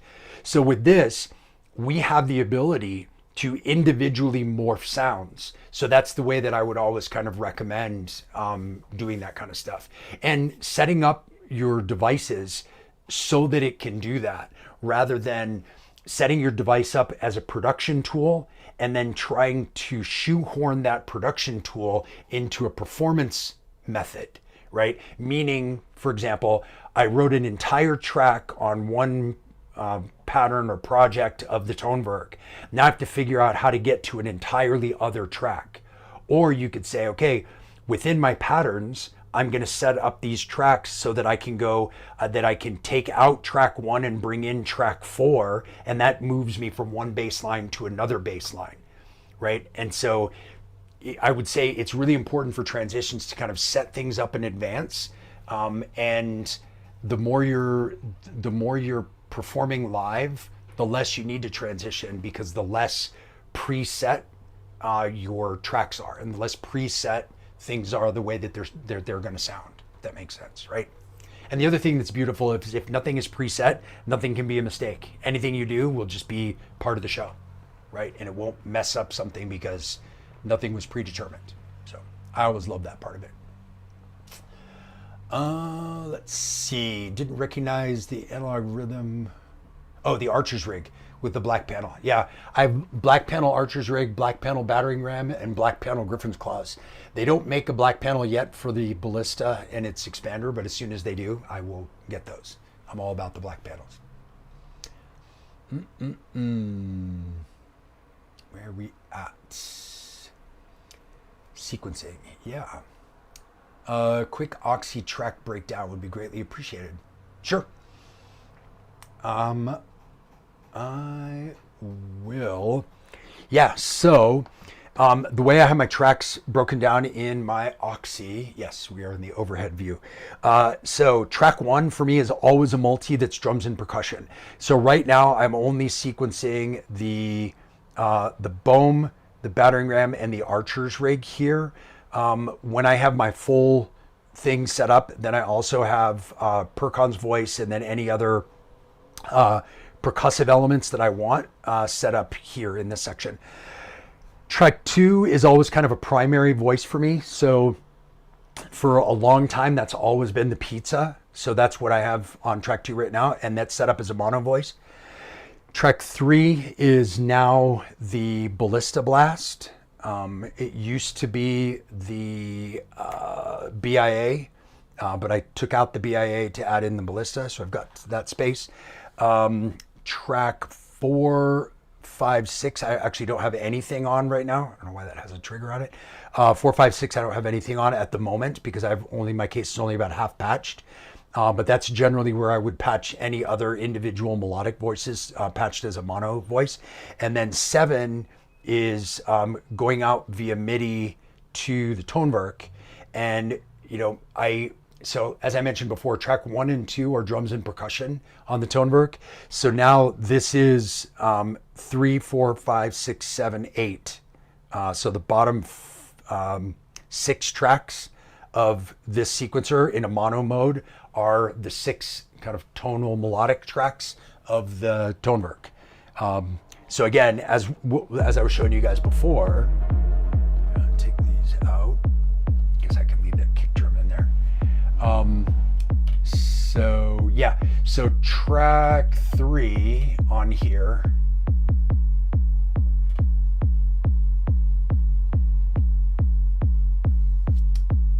Let's see here. Yeah, track 3, yes.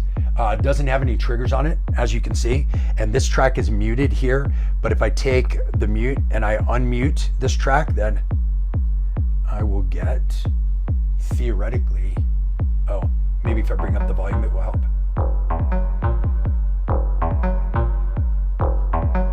So that's this sequence going into track 3 over here. So if I go in here and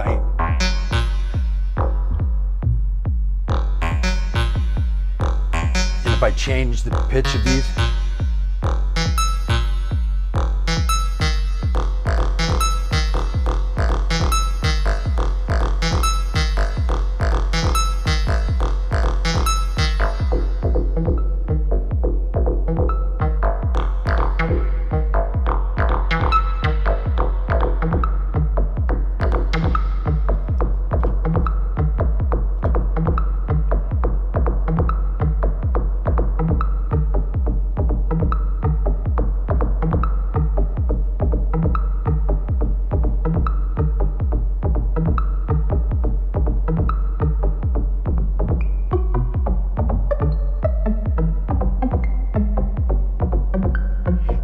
all of the sound design capabilities in here, but sequencing from out here.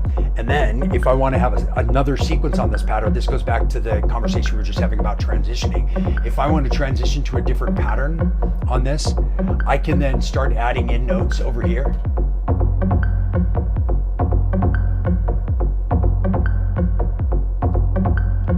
And then I can mute these ones over here. And I've just got these two notes that I added in.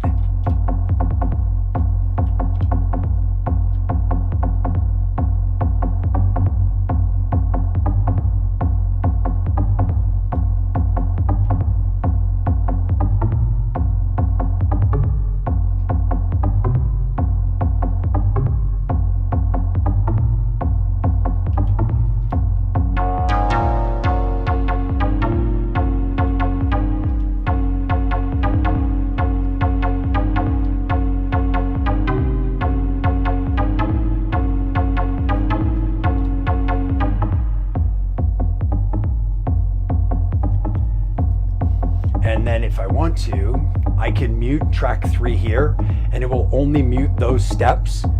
And then I can unmute this one at the same time over here, and I can just change from one track to another. Now I'm using the sequence from here. This sequence is muted, or I can put them together. If I wanted to get something that was more interesting. Using this external sequencer with the Toneberg gives you a lot of possibilities to be able to make those changes if you choose to do that. So yeah, so that's my rundown of my tracks in the Oxy. I have 909 brain, so I like to see 16 steps left to right in lines. And so that's why for me, I like multi-track sequencers and mono sequencers. Monos are kind of like a piano roll. So you've got like gate across and note up and down, and if it's set to a scale, you've got your scale there, so you can just kind of randomly throw stuff down. Where this gets really cool is, let's go into here. Let's go back to our Ballista voice. So like this is the sequence for the Ballista. So if I can just put in a couple notes.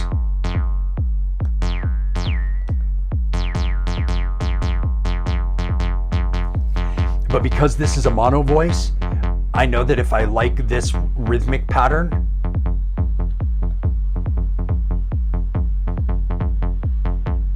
right? If I like this rhythmic pattern, but I want it to make it more melodically interesting, I can just go up rows to make different changes.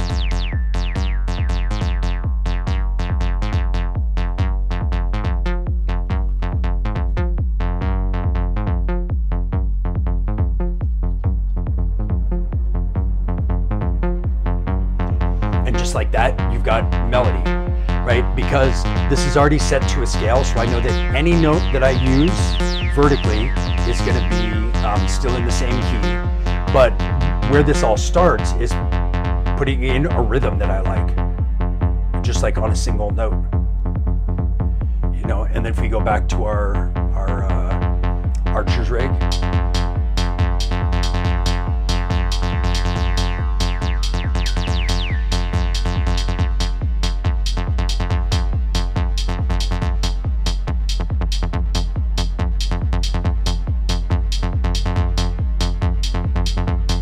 So again, that's just all on one note, so it can be kind of monotonous, but this is where you can say, okay, I like the rhythmic elements. So again, I can just either put notes in to change that.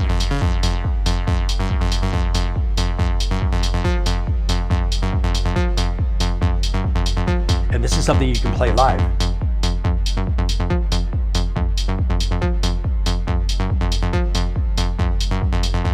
So you can change those up live. Or if you want, you can go into your randomness here, and you can turn the density all the way down past 0, and you get to some other options, and one of those is pitch. So if I just take that pitch and I say, you know what, I want this to only go up a maximum of 3 semitones from the root note, still in key with a randomness of 25%, and then I press randomize. Hit randomize again. It keeps my same rhythmic pattern that I really liked.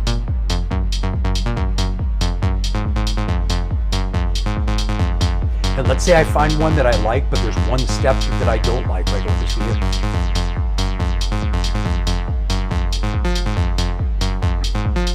So you can always go in, so you can generate randomly, and then you can always go back in and make modifications.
So that's one of the reasons why I love setting up the Oxy this way, because again, 909 brain, I like left to right, I like 16 steps, and I like step sequencing.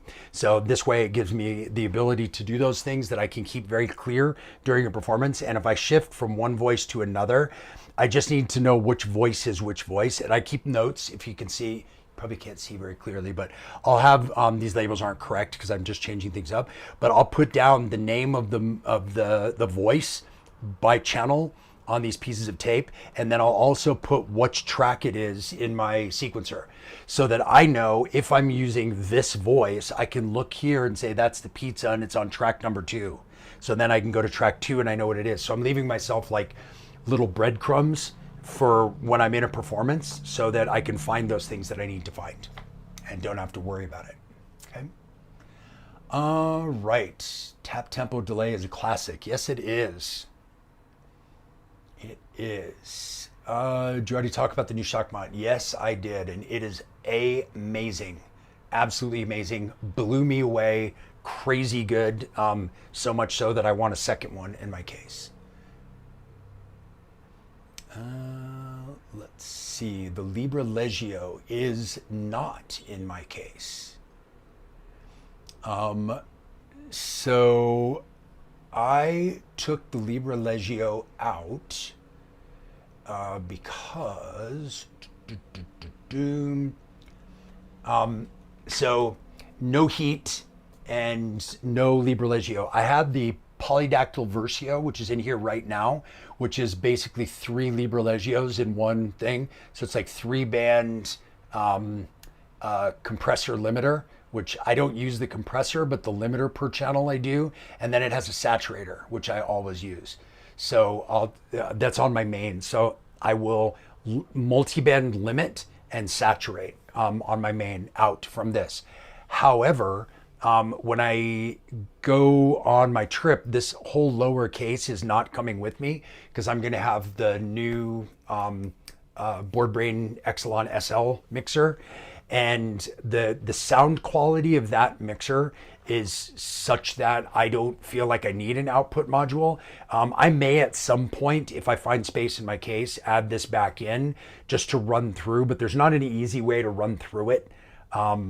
So I'm just going to use the output the way it is, because the sound of the module itself is great. And so this is really like having an end of chain is really kind of unnecessary. Like it's always nice to have saturation if you can, but again, not necessary. So it's an extra thing for me that I don't necessarily need for my shows. So yes, and I'm not getting the Golden Master. So yeah. As you can tell, Marcellus took my course recently, and one of the things we talk about is that as an end of chain, what you actually need is limiting saturation and low end mono. So Most of my voices are monophonic anyway. I can mono those tracks within the mixer, within the Exelon SL, so I don't have to worry about that as far as output. And then the only thing I would have to worry about is like getting some low end messiness from a reverb.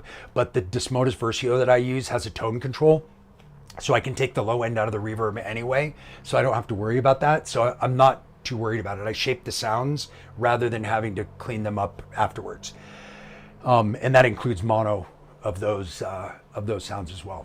And then what else? Saturation. I wish I did have. I wish there was a saturation circuit. Maybe we'll sort that out at some point. Maybe I'll get a pedal. I'm not sure to run through. And then limiting. I don't really need because one of the cool things with the Exelon SL mixer is that there is a compressor per channel. And as you will have heard me rant about before, I'm not big on a compressor on your main output.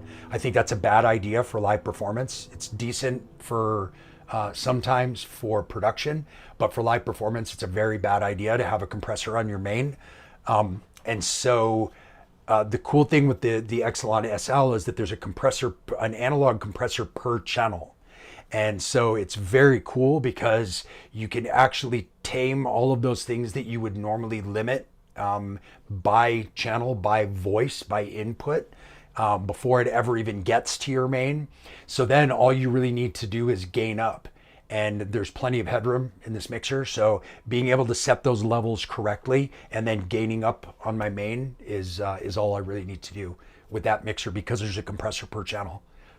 Which you don't have in this mixer, which is why I have the multiband on the output. So it's kind of like having 3 compressors or 3 limiters on the output to be able to limit by frequency band. But when you have a compressor per channel that you can kind of set almost like limiting per channel, then you have, because there's 8 channels, you can do basically, it's like having an 8-band multiband limiter compressor, because you're doing it by each channel, so you don't need to have it on your main, because again, compressors on your main for live performance is a very, very, very bad idea. Just so you know, if you haven't been on these streams before, this will be the first time you hear that. If you've been on the streams, you've heard me say that all the time, so nothing new. So anyway, other questions, feel free to pop those in the chat. Been going for a couple hours, but happy to spend some more time, show you anything else you want to see about the setup or any of that stuff. So have a look at the Doppio from 3-Tone Modular. Yes, Doppio is very much like the Libre Legio. So it's a great saturator for your output. Yeah, it's great. I'm the Doppio, the Libre Legio, the Polydactyl Versio. I'm a big fan of all of those on your main, because what you really need to make your main output sound good from modular is saturation.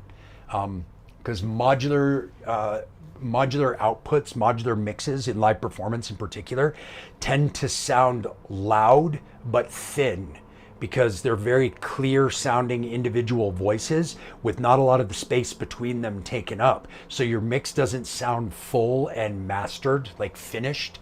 And so if you can saturate that that mix, that output, then you get those spaces in between the frequencies filled in with musical sounding harmonics with saturation. So I love it. So again, it's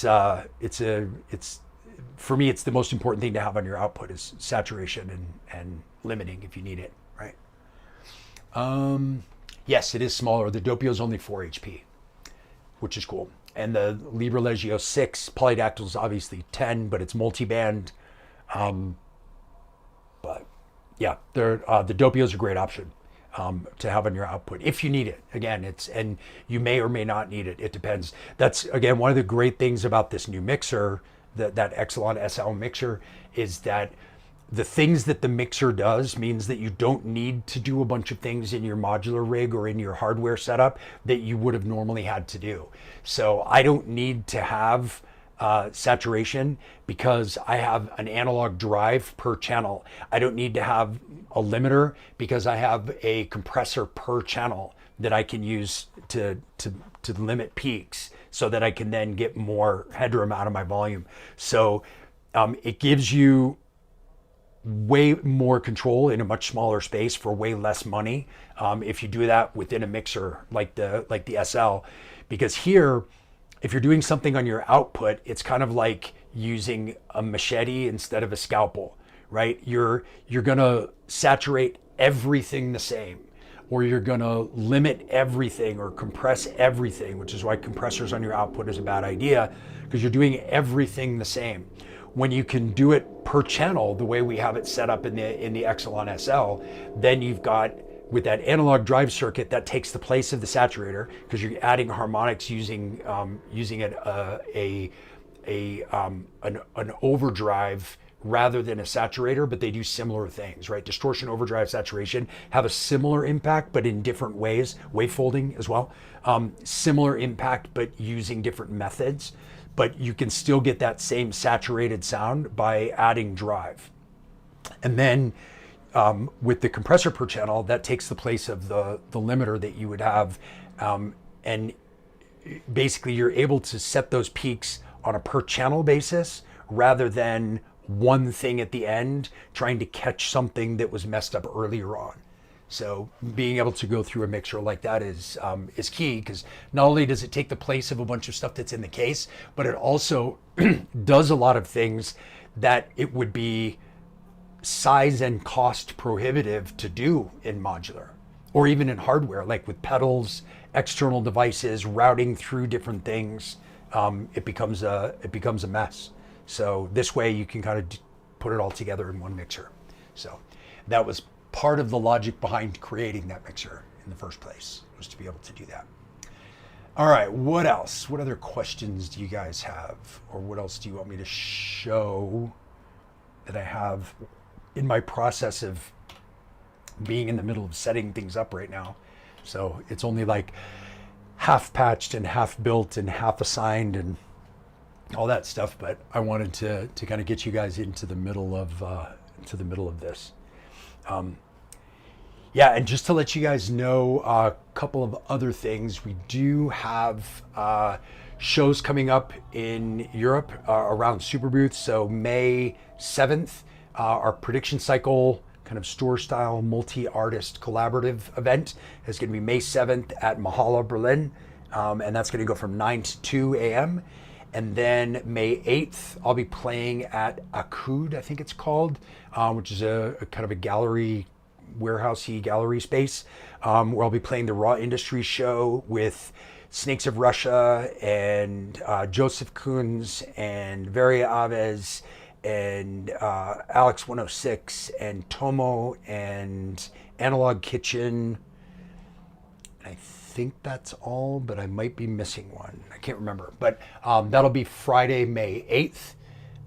And then we may have something Sunday, May 10th as well, but that's still up in the air. So keep an eye out on social media and everything for that, and I'll let you know if that show's happening as well. I really like to test the standalone Exelon, but I also like the idea of have it all in the case. The Eurorack Exelon is too big. Yeah, there's something to be said for having everything in one case and not. For me, the idea of having everything in one case was ease of travel and all of that stuff. But the reality is, because this mixer is so feature packed and small, that it's going to allow me to eliminate half of my modular with something that's much smaller than that half modular. So it's actually going to lighten up my travel and give me more space for things than I would have with having everything in the case. Now, having everything in the case is great because you can roll up, power one set of outs and you're done and everything's patched. That's great. This is not that much more complicated because I have just 2 power supplies, and then everything in my case is patched except for the audio outputs. And I can actually leave them patched in my case and just take them and plug them right into the mixer, and then we're good to go. And my effects send returns, and that's it. So it's still a pretty easy setup. Definitely not as easy as just opening the case and turning it on. But I I like the idea of having a smaller, more flexible, versatile, and way more capable mixing solution than trying to jam everything in the case. I love my Exelon mixer in my case, and I would still play whole shows with just this case and nothing else. But having that new mixer and its capabilities, the things that it can do, you just can't do in modular. Certainly not in that amount of space, and certainly not for the price. So, yeah, it's pretty crazy. Yeah, the modular approach of different boxes. Yeah, so there's like the modular, and then the whole setup is modular because it can come and go, and I can add the TR1000, I can take out the Toneberg, I can add in a 1010 black box and take out the TR1000 and just play modular or whatever. And being able to have one mixer and one sequencer kind of at the center, sequencer to push out control and mixer to bring back and perform signals. Having those two pieces for me are the most important bits in the live show. So let's see. Sorry for the repetition for you, but why is compression and end of chain bad for live? Because, so basically, if you think about how a compressor works, you have a threshold which triggers the ducking of a signal that goes beyond that threshold by a certain ratio of amount. That's the settings on your compressor. On your output, so let's take a step back. If you're producing, you have basically, let's say, 5 minutes of audio. So on your master, you may put a compressor because within that 5 minutes of audio, you've got a certain palette of sounds, you've got a certain, dynamic, you have certain dynamics of loud and soft that you're going through, and you have certain effects that you're using and things like that. And it's about 5 minutes worth. So you can put a compressor on the end of a production and find an average setting that will help you tame peaks and bring up lows and kind of get that mix to sound better in a lot of cases. When you're playing a live performance, especially an improvised live performance, you have no idea ever what combination of voices, how dynamic you're going to be. Every time you add filter resonance and do a filter sweep, you're changing the frequencies, you're changing the level of certain frequencies because resonance gives a boost of level as you sweep through frequencies. So every time you do that with any differing combination of different voices during a performance, your peaks change, your quiet moments change, your the amount that you would want those things adjusted would change. So the only way you could effectively use a compressor on your master output in a live performance would be if you or somebody else was constantly adjusting, threshold, ratio, makeup gain, all of that stuff in order to make it even things out. And the counter argument to that is usually it's like, well, I just put a little. And it's like, okay, well, a little will work for a very limited number of things over the course of a whole performance.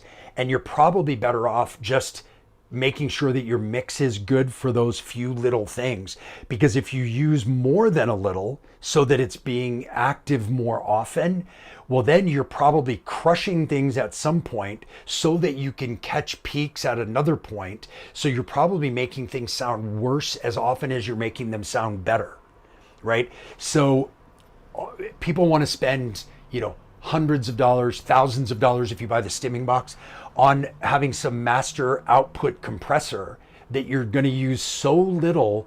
In order for it to not mess up your mix in a live performance, you would need to use it so little that you might as well not even have it. It's just a waste of money at that point. Now, this is where a lot of advice that's online that you see for electronic music is really geared towards production and not performance.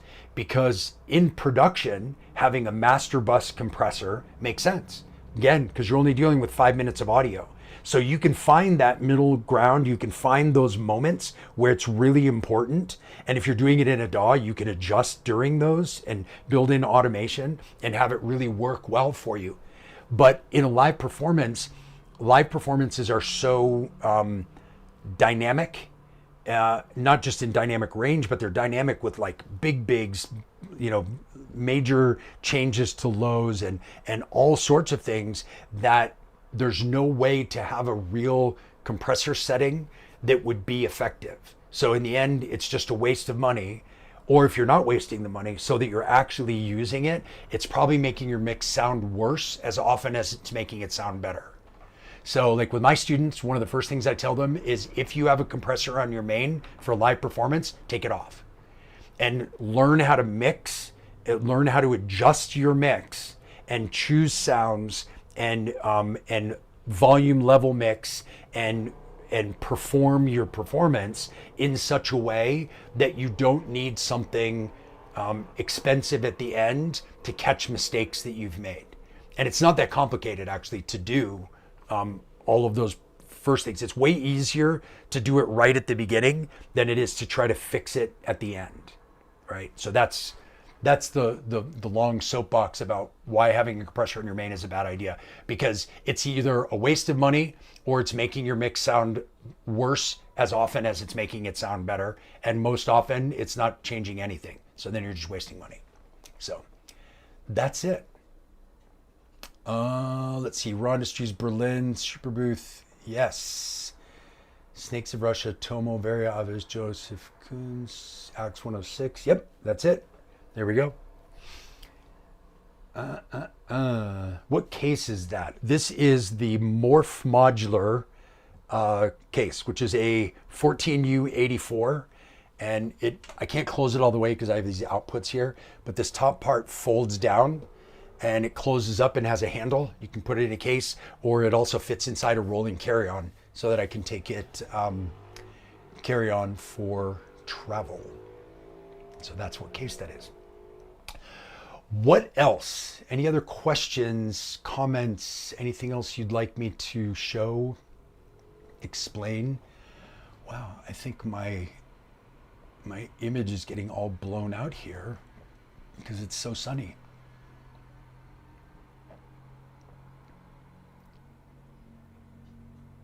Let's see if this helps. There we go. Much better.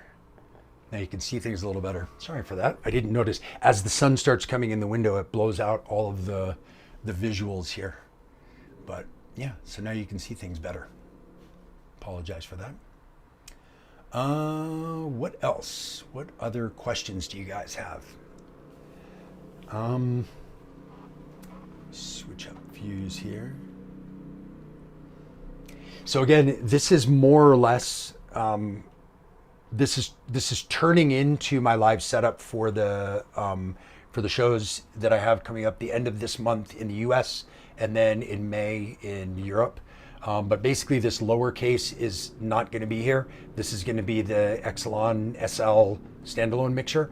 I'm just going to bring this upper case with voices. I am going to swap out a few more things in here, which I'll show you as I do them later on.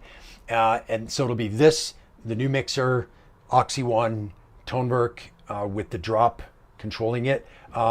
E16 controlling some things maybe, but I haven't decided yet. And then TR1000 as well, just because I love it.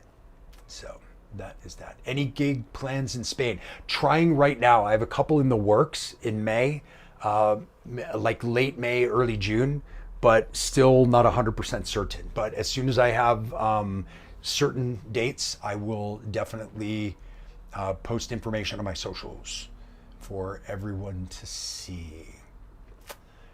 What else? Any other questions? Yeah. I just wanted to show you, I was so excited to show you guys this Ballista because it's such a cool voice.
such an amazing sounding device.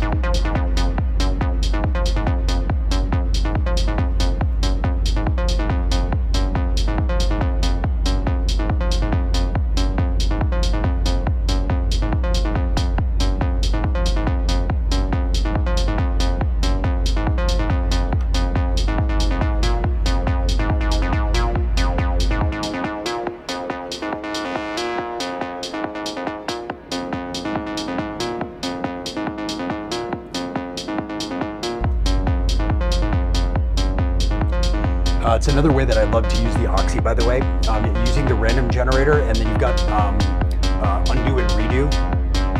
So what I did was I pressed to get a new pattern, and that changed it up to this. And then I can play around with this.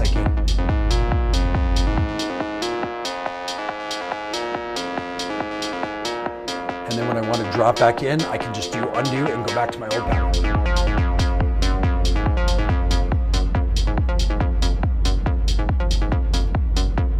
And if I want, I can generate a new one, or I can do shift redo. And then undo. So it gives you a way to, and you can do that through multiple things. So like if I do redo, and then I generate a new one,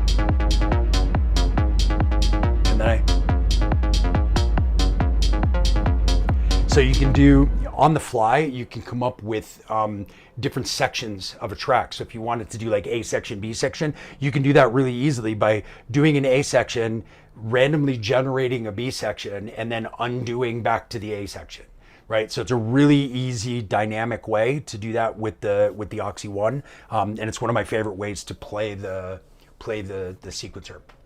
So. Yes. E16 have a future in the setup? Yes, it does. I just haven't figured out how yet. I think I'm going to get a MIDI to CV converter, and I'm going to use it to control some modulation stuff in the modular case. Because I won't need it really to control anything in the Toneberg, because the drop can control everything. One of the things with the drop that's kind of crazy is, you know, as if the stuff I already told you wasn't crazy enough, but it's crazy that it has, you know, 8 faders, 8 buttons that can be assigned to whatever, 32 knobs. Every single button, fader, knob, everything can be a macro to go to up to 8 different destinations, and each destination can have different min-max, different what do you call it? The name totally just went out of my head. So you can set different curves. So you can set like linear or exponential or whatever individually by destination. So like one thing can go to 8 different things and be a macro, and each one of those destinations can have different min-max, different curves. You can also invert. So like as you turn a knob one way, it turns 3 things up and 5 things down at different ratios that you can set. So because this is so crazy, I don't need the Oxy for this. But the other thing that this does that we didn't even talk about is all of that stuff that I just told you is layer A. And then if you hit layer B, you have a whole second layer of all of those same things again. They can all be completely different. And you can set up your faders to either be different, control different things in layer A or layer B, or you can set them to have the faders all be the same and have layer A and B only change the knobs and buttons. So like, for example, if you were going to use this as your drum kit and have like all of your drum effects or your drum like levels all set, and then you switch to layer B, these are all still your drum levels, but these are maybe all now, you know, synth controls or controls over a different box. Like this can, you know, layer A can control the Toneberg, and layer B could control, I don't know, an Octatrack or a D-Tact or a TR-1000 or whatever. And so, and it doesn't even have to be by layer that those control. Like layer A could have like, you know, 6 buttons that control the TR-1000 and, you know, 28? 28? Yeah, no. 26 that control the Toneberg. Right? So, and it can be totally different. You can set it up flexibly any way you want. But with that much control, I don't really need the E16 because I need this because I want the faders. So this gets first, but I have the E16 here because I may add it in for the modular because it's so small and the control is so good. And being able to build macros live on the fly is a great function of the E16. So yeah. How is the Bohm Performer performing? There have been some complaints. I have no complaints. I've loved it since I got it. I think it's amazing. I mean, basically the way I use it is, if we go back to what I was just playing here. So the Performer itself is my volume for my kick, obviously. I have the one effect, change view so you can see here. I have the one effect in the Performer set up as a DJ high pass, low pass that only affects the kick. So if I turn that on and I high pass, I can high pass my kick without affecting my mix, because with my Oxy Meta, this is the entire mix. So if I high pass here, I'm high passing the kick, but also the entire mix, where here, it's only the kick. So it just gives me a little more control. And then the duck is my entire mix, except for the kick, obviously, is going into the Bohm, and then coming out of the Bohm into the Meta. So what I can do is, this is easier to hear if you turn the drum down. I'll turn this up bigger so you have more sound.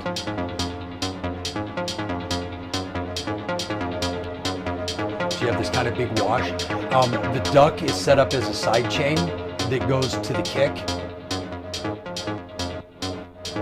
So as I turn it up, you hear it like getting crazy.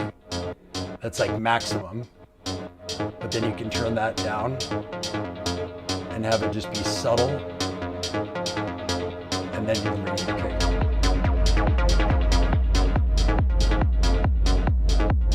So depending on how dramatically you want to do it, but that's where the Bohm Performer is being used for me, and I love it. I think it's been great.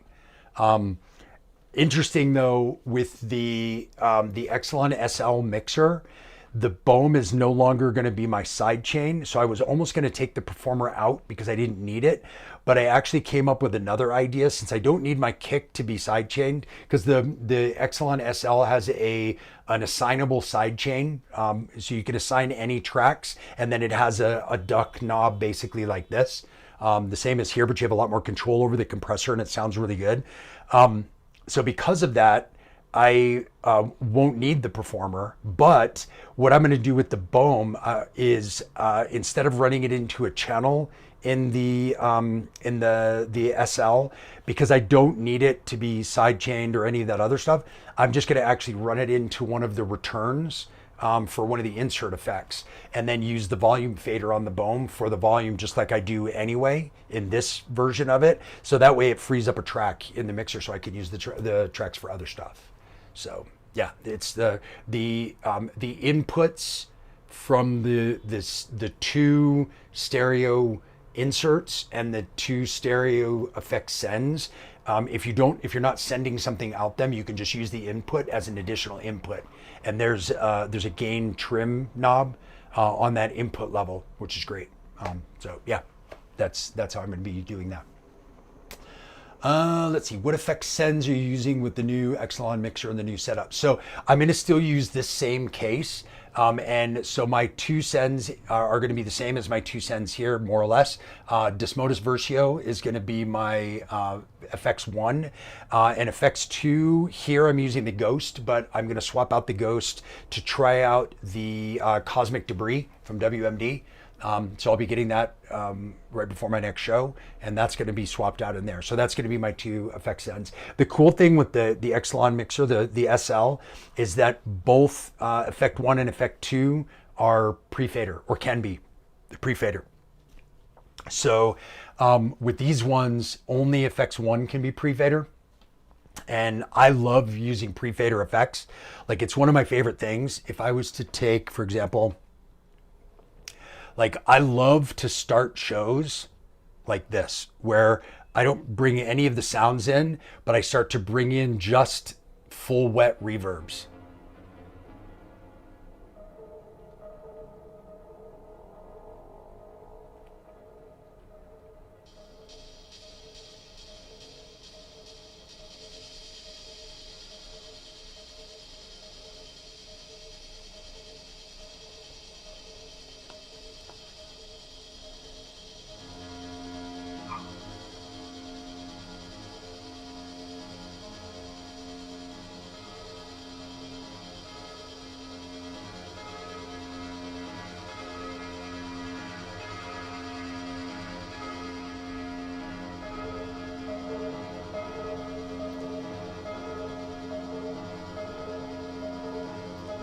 So you can see that I have no faders up, but I'm getting this kind of atmospheric sounds. One of my favorite ways to start shows is like this.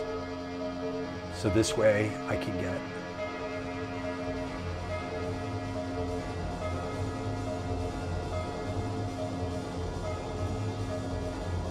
and then you bring in the kick.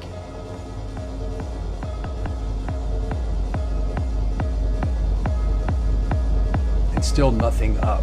So this is why I love pre-fader effects, but I can't use the Ghost pre-fader because Effects 2 can't be pre-fader. So then I would need to bring in a track. And then I can start to send to the Ghost.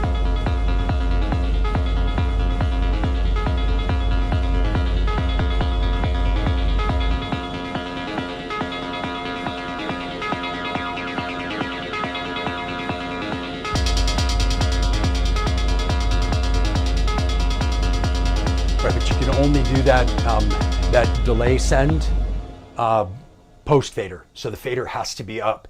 And on the Exelon SL, both of those can be pre-fader, so then you can do delay and reverb pre-fader effects and build these crazy, awesome washes and yeah, all that cool stuff. There we go. So yeah, those will be my effects. I did consider, and I'm still considering this, I may at some point get an Eventide H90 and use the H90 as my two effects sends, because the H90 has dual stereo inputs and dual stereo outputs, and you can run two algorithms at once, and you can change them during performance, which is really cool. So I could have effects 1 going to one, effects 2 going to another, and I could set up different presets where I have these two, and then when I want to change up the mood, I can switch to two different effects, or you can change them individually during performance as well. So I may at some point do that, and that would free up a little space in the case to add something else in here. But for right now, I'm still going to use the modular effects as my effect sends. So my favorite kick engine on the Bohm, I actually use the FM one a lot, the FM2X, and I use the PX3 and the SP6. Those tend to be the ones I go to most. The ones that are powerful but not too kind of distorted, overdriven. I like the powerful, punchy techno kicks, but not the overdriven gabber hardstyle kicks. So those are where I get the best sounds from those ones. So just got the Portail from EOWave as a MIDI to CV. Interesting, because that is exactly the one I was looking at, because Morph Modular, let me see if I have that here somewhere. Oh, did I put it in the case, maybe? Oh yes, this one here.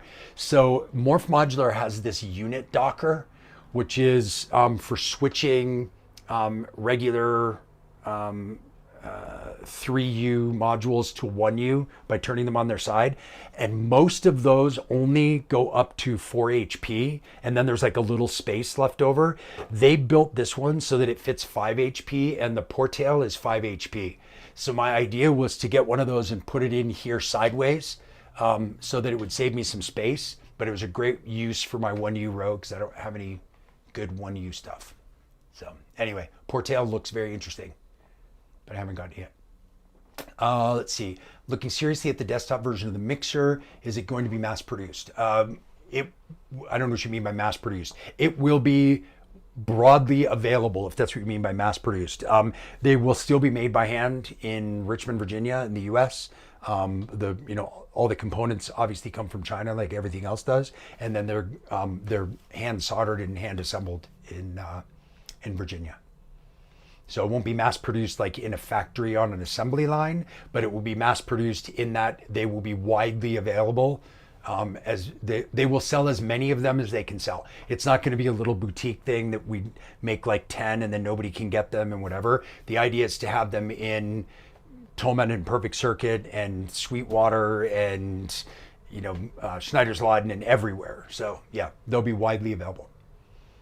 Let's see. Cosmic Debris looks very interesting as well. And first thought it was a competitor to Ghost. Yeah, it is very much a multi-effects unit. It's exactly the same size as the Ghost. A little bit different in the layout and a little bit different in the way it works. Definitely different the way it sounds. The kind of scatter modulation, kind of interesting effect stuff that it does is a little different than the Ghost. The Ghost is very much delay, reverb, filter, overdrive, compressor, distortion. Like it's very much those things. And this one has some unique kind of algorithms in it that make it do some kind of super trippy cosmic things. I guess that's where the name comes from. So yeah, but it definitely looks very, very cool. How'd you do the MIDI connection directly or with a separate MIDI distributor splitter box? Did you discover common issues? Let me see if you were asking about a particular thing. Well, rather than, if you want to clarify that in the chat, please do. Otherwise, I'll just show you the way that everything is run MIDI-wise. Everything is controlled from the Oxy. The Oxy has an HDMI output right here, which goes to the Oxy pipe, which is in my modular case. And that brings 8 CV and 8 gate from here into the case, but it also brings clock and reset. And that clock and reset from the pipe, I have going into the PAMS Pro Workout clock and run. And so that becomes my clock distributor. So then I have multiple clocks from there going out, clocking the Dopever sequencer, clocking the Bohm groove, clocking the delay on the Ghost. What else am I clocking? I know I'm clocking something else and I forget. Oh, the clutch. I don't actually send sequences to the clutch. I just send it 16th notes from the clock, and that, here, let me see. I know I have.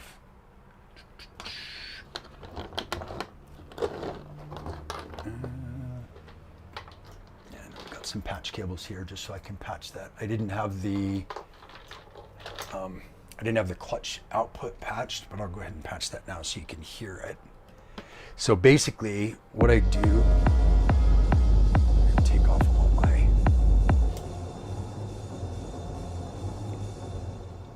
There we go. So where did I put the clutch? In 6. So this is the clutch, and it's way overdriven. So I send the clutch, this is straight 16th notes coming from a clock into the clutch. But the coolest feature for me about the clutch is the feel, it's called, which is kind of like the groove pool in Ableton. So you have these different feel engines. So right now this is straight 16ths, but with this accent feel pattern.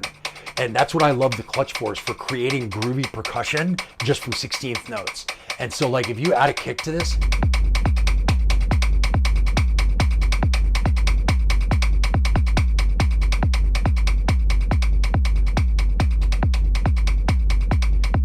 see, you get like really interesting stuff. Then if you start to add in like delays to it.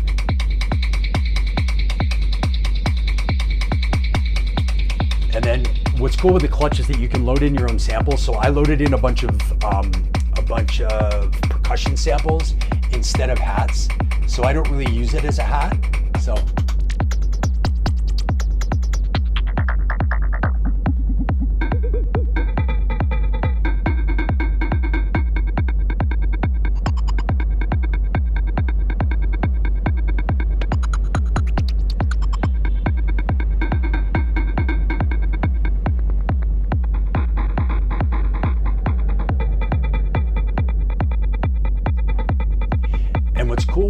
Is that that's one pattern, but then you just hit the switch and then you can cycle through different feel patterns.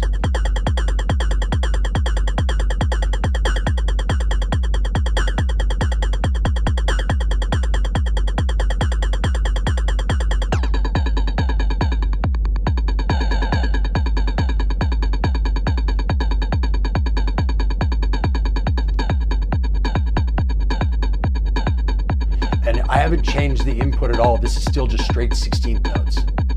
But then you can change through your samples, you can pitch them, or you can add decay. And then I have the second engine, which is the fixed hi-hat engine, just on the noise hat. So if I want to add noise to my samples, I can add noise to get some additional effect. And then you start adding in delay. And all of a sudden you get these really cool, funky, groovy patterns just straight from that. And so you can quickly change up the sound and change up the pitch to get some really interesting stuff as well.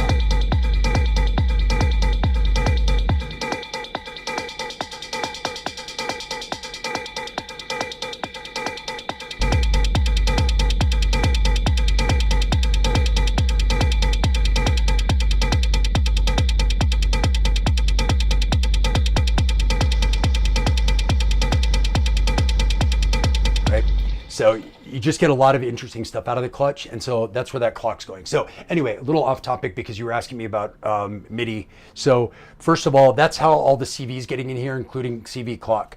Then I have one USB-C cable. Here, I'll show this again. One USB-C cable coming out of here, which is going into the Noisite drop right there. And that's bringing clock into the drop.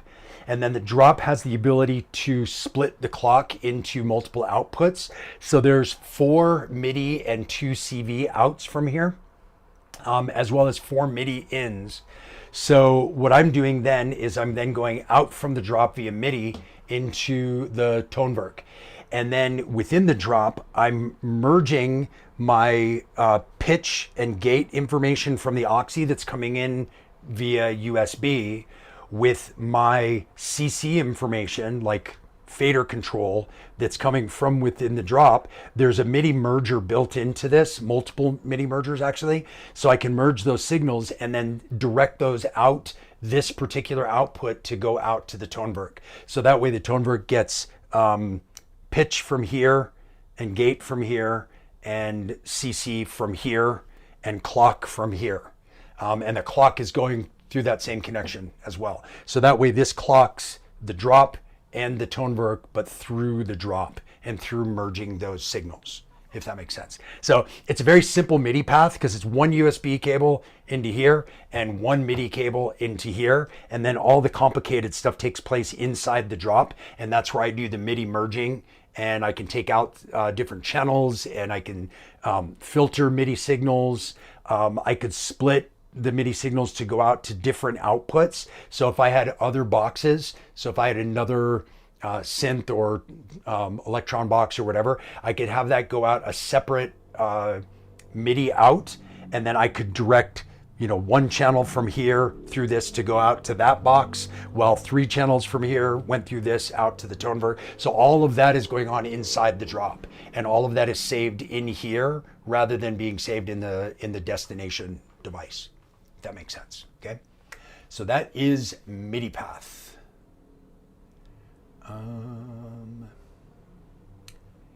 With separate MIDI distributor splitter box.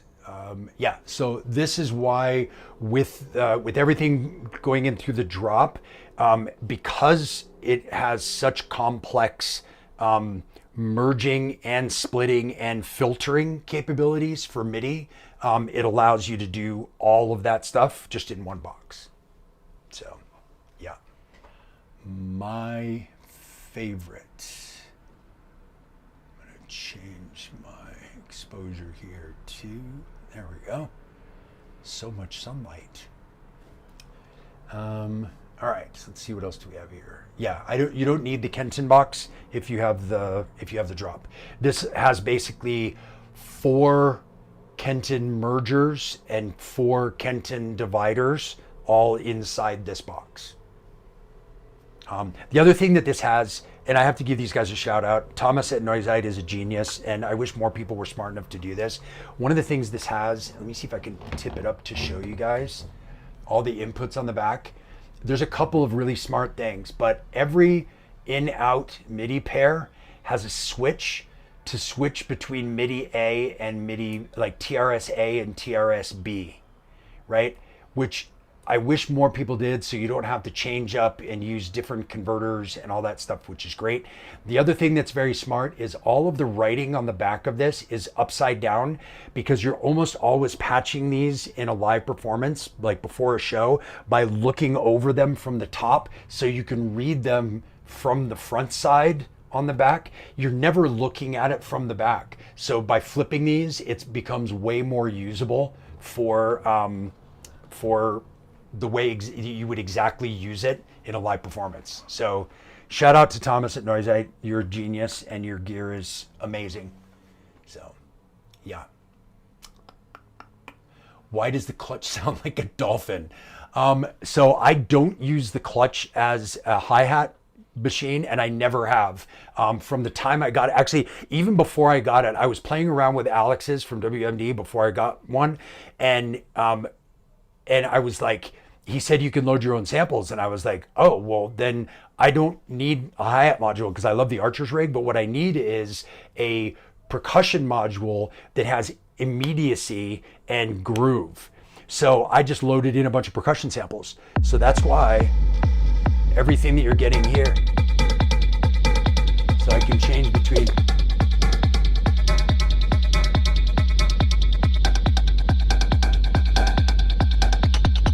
And it's all pitchable too.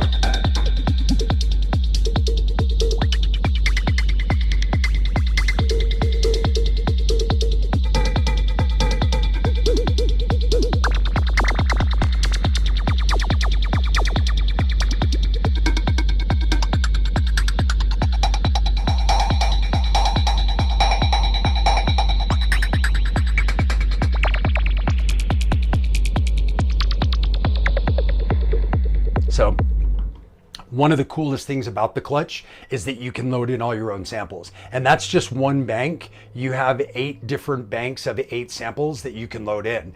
So you can load in, like if you want to have a bank of, industrial percussion samples and another one of like live recorded one shots of real congas and timbales and whatever, you could load that in. And so as a percussion machine, the clutch is amazing. Like amazing. I'm going to close curtains here really quick.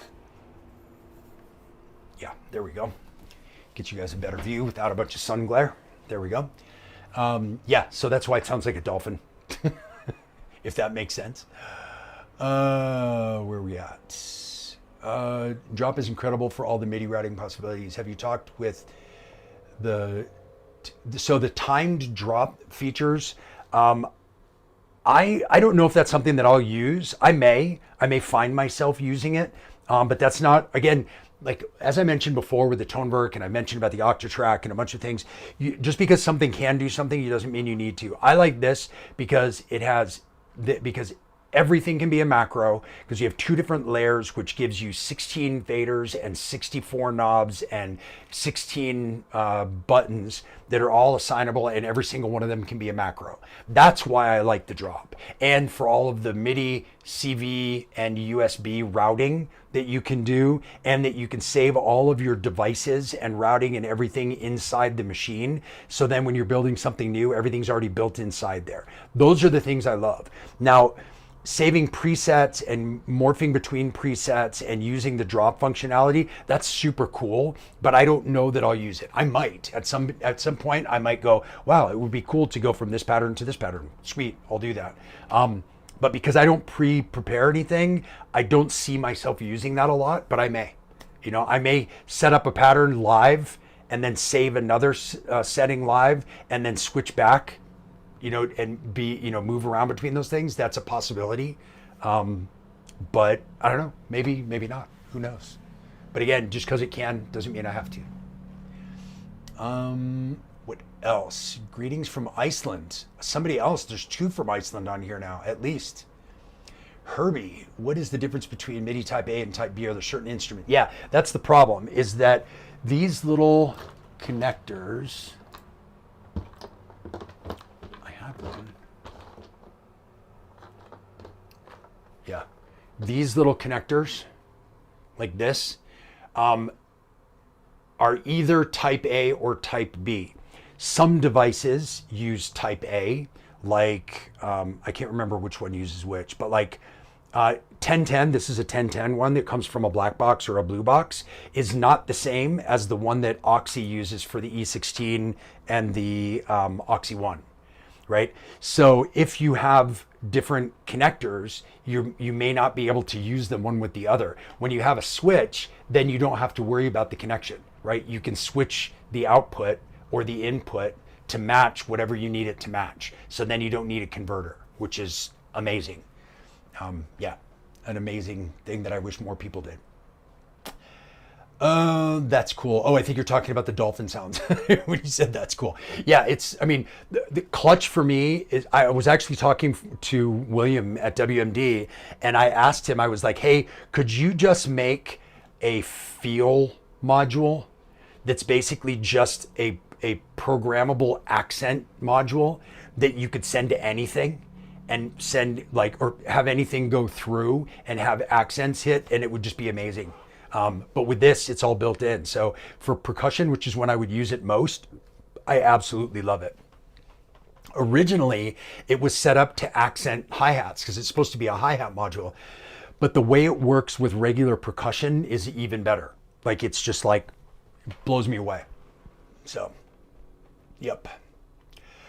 Very curious about improvising live. What happens if you generate a new sequence and it sounds bad? How do you fix that and keep it smooth? You should take my course, because my whole course is about how to play improvised live performance. But what we talk a lot about in the course is, first and foremost, figuring out what you want to play and how you want to play it. Then building a setup so that you can do those things, so that you can not only play your instrument live, but so that you can make changes on the fly, so that you can easily do things like what I was just showing you here, right? If I build a pattern in my, so I can set in this sequencer, I can set this to a key. So that means that every single note on here is going to fit within key. So I can't do anything out of key. Then I can go to randomization, and I can set parameters of randomization to do a certain range and a certain amount of randomness, but still within key. So then I can generate a pattern live, and it may not be exactly what I was thinking of, but it's going to sound right? It won't sound wrong. It will be in key, right? And then I can generate another one and another one. And because it's only got that very small range, but if I change to a bigger range, and let's say that I generate this and it's not what I want more on the root note, I can just change a couple of them. And so I can do it quickly, but that comes from setting up my device in the beginning. Well, first of all, getting a device that's capable of doing this, then setting it up so that I can see my instrument the way I want to, so that I have the key already assigned, all of that stuff, so that at the beginning of a show, this is how I start, blank sequencers, and I'll just hit play, right?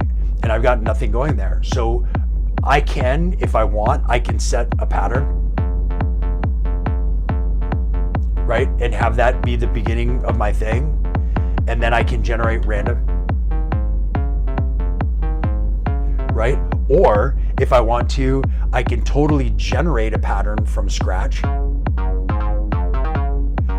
But I don't like that because I don't like not having control over the rhythm. So for me, I want to just randomize pitch, right?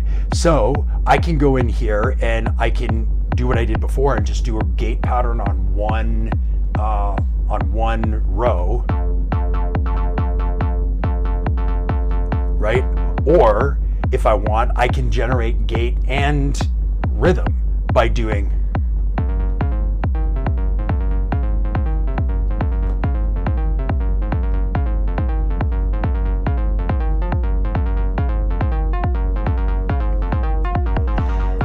here. It never really sounds bad because you've got it quantized to a key, right?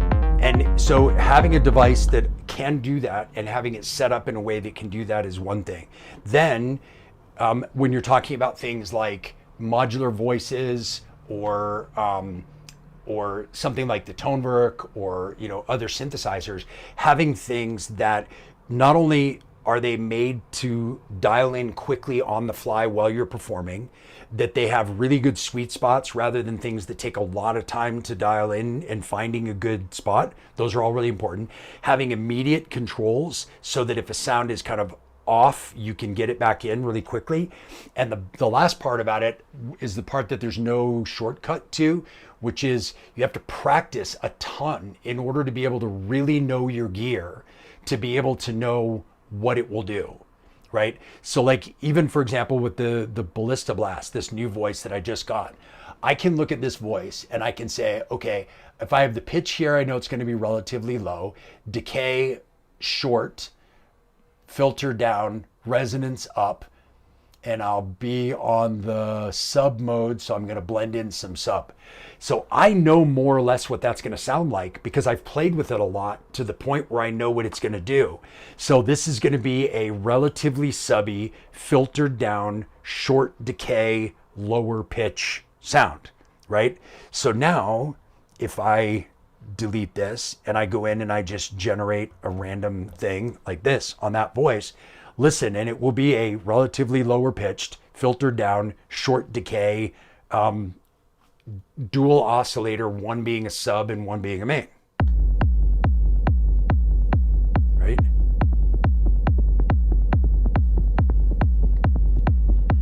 And then if I open up the decay,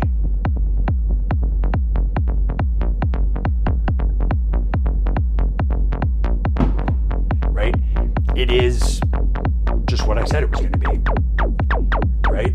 With a relatively high resonance too. I can turn that down a little bit if I want, right? But you see, because I've practiced with that module, I know more or less what it's going to do without having to hear it. So when I'm playing live, I don't need to experiment around. I can dial in something and know more or less what it's going to sound like before I bring up the fader, right? And then I also do tricks, which I talk about in my course, where you can do things like pre-fader sounds, like what I was just doing. So if you've got other sounds playing, so if you've already got this playing and you're not sure about that bass sound that we were just talking about, you can bring it in just with the filter, or sorry, just with the reverb.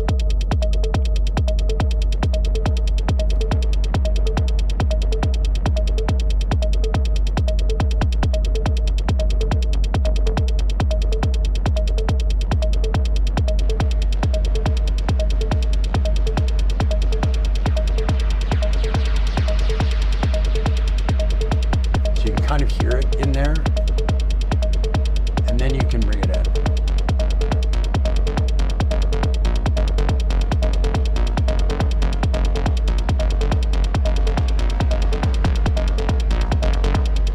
Right?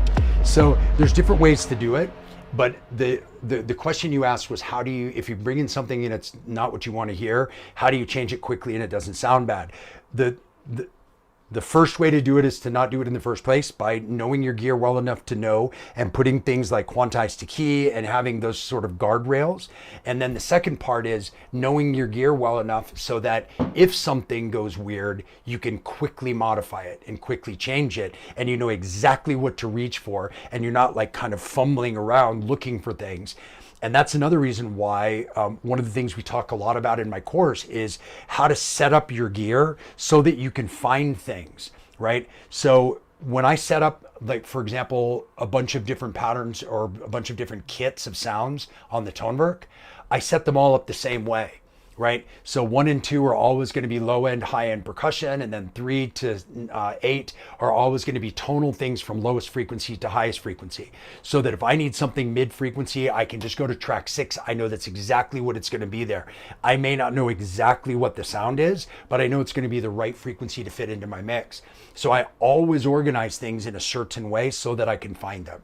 And that's probably the biggest kind of cheat to being able to play live, is to make sure you build something that is navigable easily live when you're in a stressed environment with people staring at you, it's hot, there's lights, the lights are flashing, it's dark. It's like being in that environment is stressful. So you have to have built something that you can navigate within that stressful environment, right? So what else? Hey, what's going on? Federico, Yalu Music. So you guys were asking what case this was, and I said it was the Morph Modular case. Well, Yalu Music Sound is actually Federico, who is the founder of Morph Modular. So he's the guy, and he's also a fantastic live techno performer. So yeah, he's the man that made this thing that I'm playing with right here. This thing that folds down and does all that cool stuff. That's his box. Okay. Let's see. How's the Travarsi module? It's awesome. I talked about it a little bit earlier already, but it's really cool because for me, it's a way to recycle sounds that you already have, because it's everything for a voice without the oscillator, everything for a voice without the sound. And so I can mult an output or an oscillator output from something, or something like the pizza has multiple oscillator outputs. There's a sub, a main, and a pulse. I can just send one of those into the Trivium, and then I can send it triggers from something else, and I can have a whole nother voice using the voices that I already have. So it's very, very cool. It's a great voice, or a great module for making voices. Electron model cycles can be set to use either MIDI adapter type. Yes, very cool as well. WMD Metro has accent module expander. Well, I mean, the Metron has Volterras, which are not really accent modules. They're CV, they're programmable CV modules. So they're not really accent expanders. And that's not at all what the feel thing in the clutch does. What this does is it takes your straight 16th notes that you're sending it, and it sends it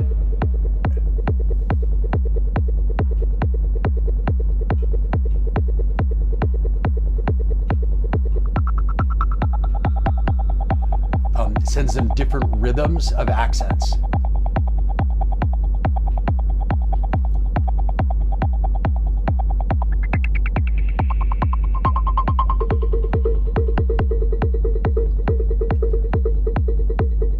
So each time I click and it goes to a different color here, that's a different groove. So here we go to the next one.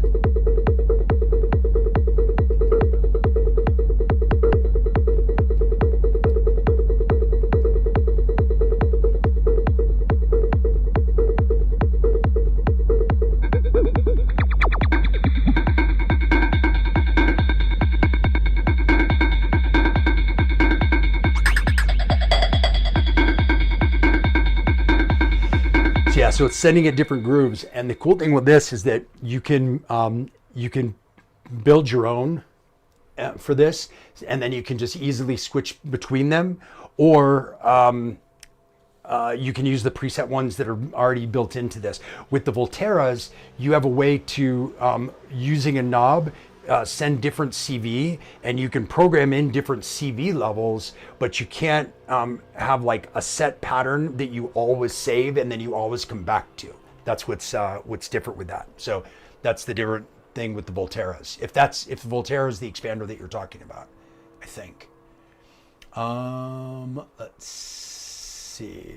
Hey, from Australia, what's going on? Where in Australia are you? I used to live in Australia. Curious where you are. I'm slow when it comes to routing stuff.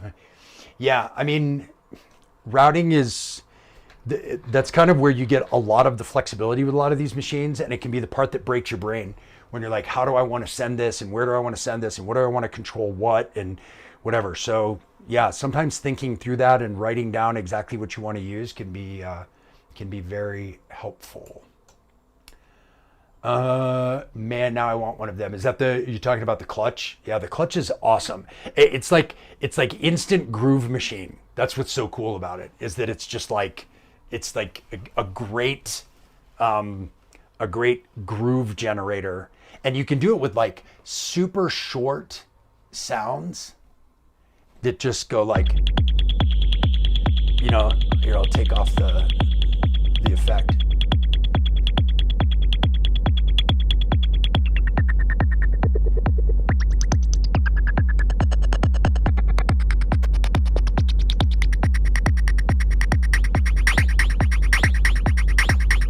It's just so easy to come up with something interesting just by using the randomization of that and just kind of randomly throwing those grooves into things. It's a super fun way to do it. Oh, accent. I totally forgot about that. I think I have one of those. I think Alex gave me one of those. Yes, you're totally right. I completely forgot about that. But it's a little different again. That's kind of for Metron only as an expander. But yeah, what's cool with the feel thing is just the ease of it, and then you just like switch through them just using one toggle. So it's a very quick thing to do. Yeah, very quick thing to do. Let's see. Are there headphones that will allow you to hear music I'm making in small clubs with horrible monitors and huge reflections? Yeah, when I play live, I never use the monitors in the venues because it's so rare that there are good monitors in venues. So I actually use these. So I have in-ear monitors. That's what I'm using right now as well. And I've got one hanging out here. But yeah, just pop these in, and then this goes into my, I have a headphone output from my monitor, and on the new mixer, there's a headphone output from that too, and you can set that to be a Q or main output, and I just set it as my main output so that I can hear my whole mix, and that way I can dial things in without having to worry about random bad reflections and all that stuff. So yeah, I totally feel your pain. Yeah, dedicated module would be fun, because then you can use it without the sequencer or without the clutch or whatever. I mean, imagine being able to have a dedicated feel module that you could use with any percussive module, or even melodic things, and having some really cool melodies, and then send it through there and get accents and get all kinds of cool groove and that stuff in your performance. It'd be very, very cool. So, well, we're at 3 hours. I think this has been a long one, a good one and a long one. But I think we're going to probably call it there, unless anybody has any last questions or comments or anything. Do my in-ear monitors block the sound from the club? Yes. These are Sennheiser. They're kind of the cheap ones. They're like less than $100, and they're great. They seal really well, and they block out the sound of the club very well. But yeah, there's all sorts of them out there. I mean, you can get them from $20 to $2,500 in your monitors. It just kind of depends on what you're looking for. So yeah. So if there's any last questions, great. If not, please sign up for my Patreon, which you can see the link to down below, patreon.com/SURCO. That's what supports the channel and allows me to keep doing these things for free and getting everybody out there. Is the people who are supporting through Patreon financially, which is great. That helps out a ton. And you can get a lot of great stuff like weekly group Zoom calls where I can answer your questions and show you stuff and help you through your own stuff and teach. We talked this morning a lot about marketing and promoting yourself and using social media properly and all that kind of stuff. There's certain tier levels where you can get a one-on-one with me for an hour once a month, which is also great. You also get discounts on courses, discount or free sample packs, depending on the tier that you sign up for. For the upcoming show at Superbooth, for anybody that is in the insider or collaborator tier, which are the two top tiers of the Patreon, I'm going to have, for some of those people, I'm going to have a limited number of early access for that event. So you can get into the place early while we're doing our sound check. So you can see how the sound check works and you can meet the other artists and stuff like that. So if you're interested in doing that, sign up for one of those levels of the Patreon, and then you'll be eligible to maybe get one of those limited spots for the for early access to the event. So it's cool to kind of see the behind the scenes, how we set up, meet the artists, see the sound check, see what we're doing, the stuff that you don't normally get to see. So if you're into it, that's available for that level of the Patreon. And then you also have my courses. If you're interested in the improvised live performance course or the hybrid production course, those are available, again, link down in the description, surcolive.com/courses. And you can check those out, which are tons of fun. A bunch of the people here in the chats have taken the courses, and you'll learn a lot, and you get a lot of attention paid specifically to your setup and how you're doing things, and explaining a lot of what I'm talking about here, but in a lot more detail, and yeah, with a lot more of kind of a method to you setting up your thing. Not just showing you how I use my stuff. So sign up for one of the courses, join Patreon, use the affiliate links down below. All of those things help out very much. And yeah, thank you guys all for tuning in. It's so great to be back to live streaming. And I look forward to doing another one of these hopefully next weekend. So I will talk to you guys all very soon. And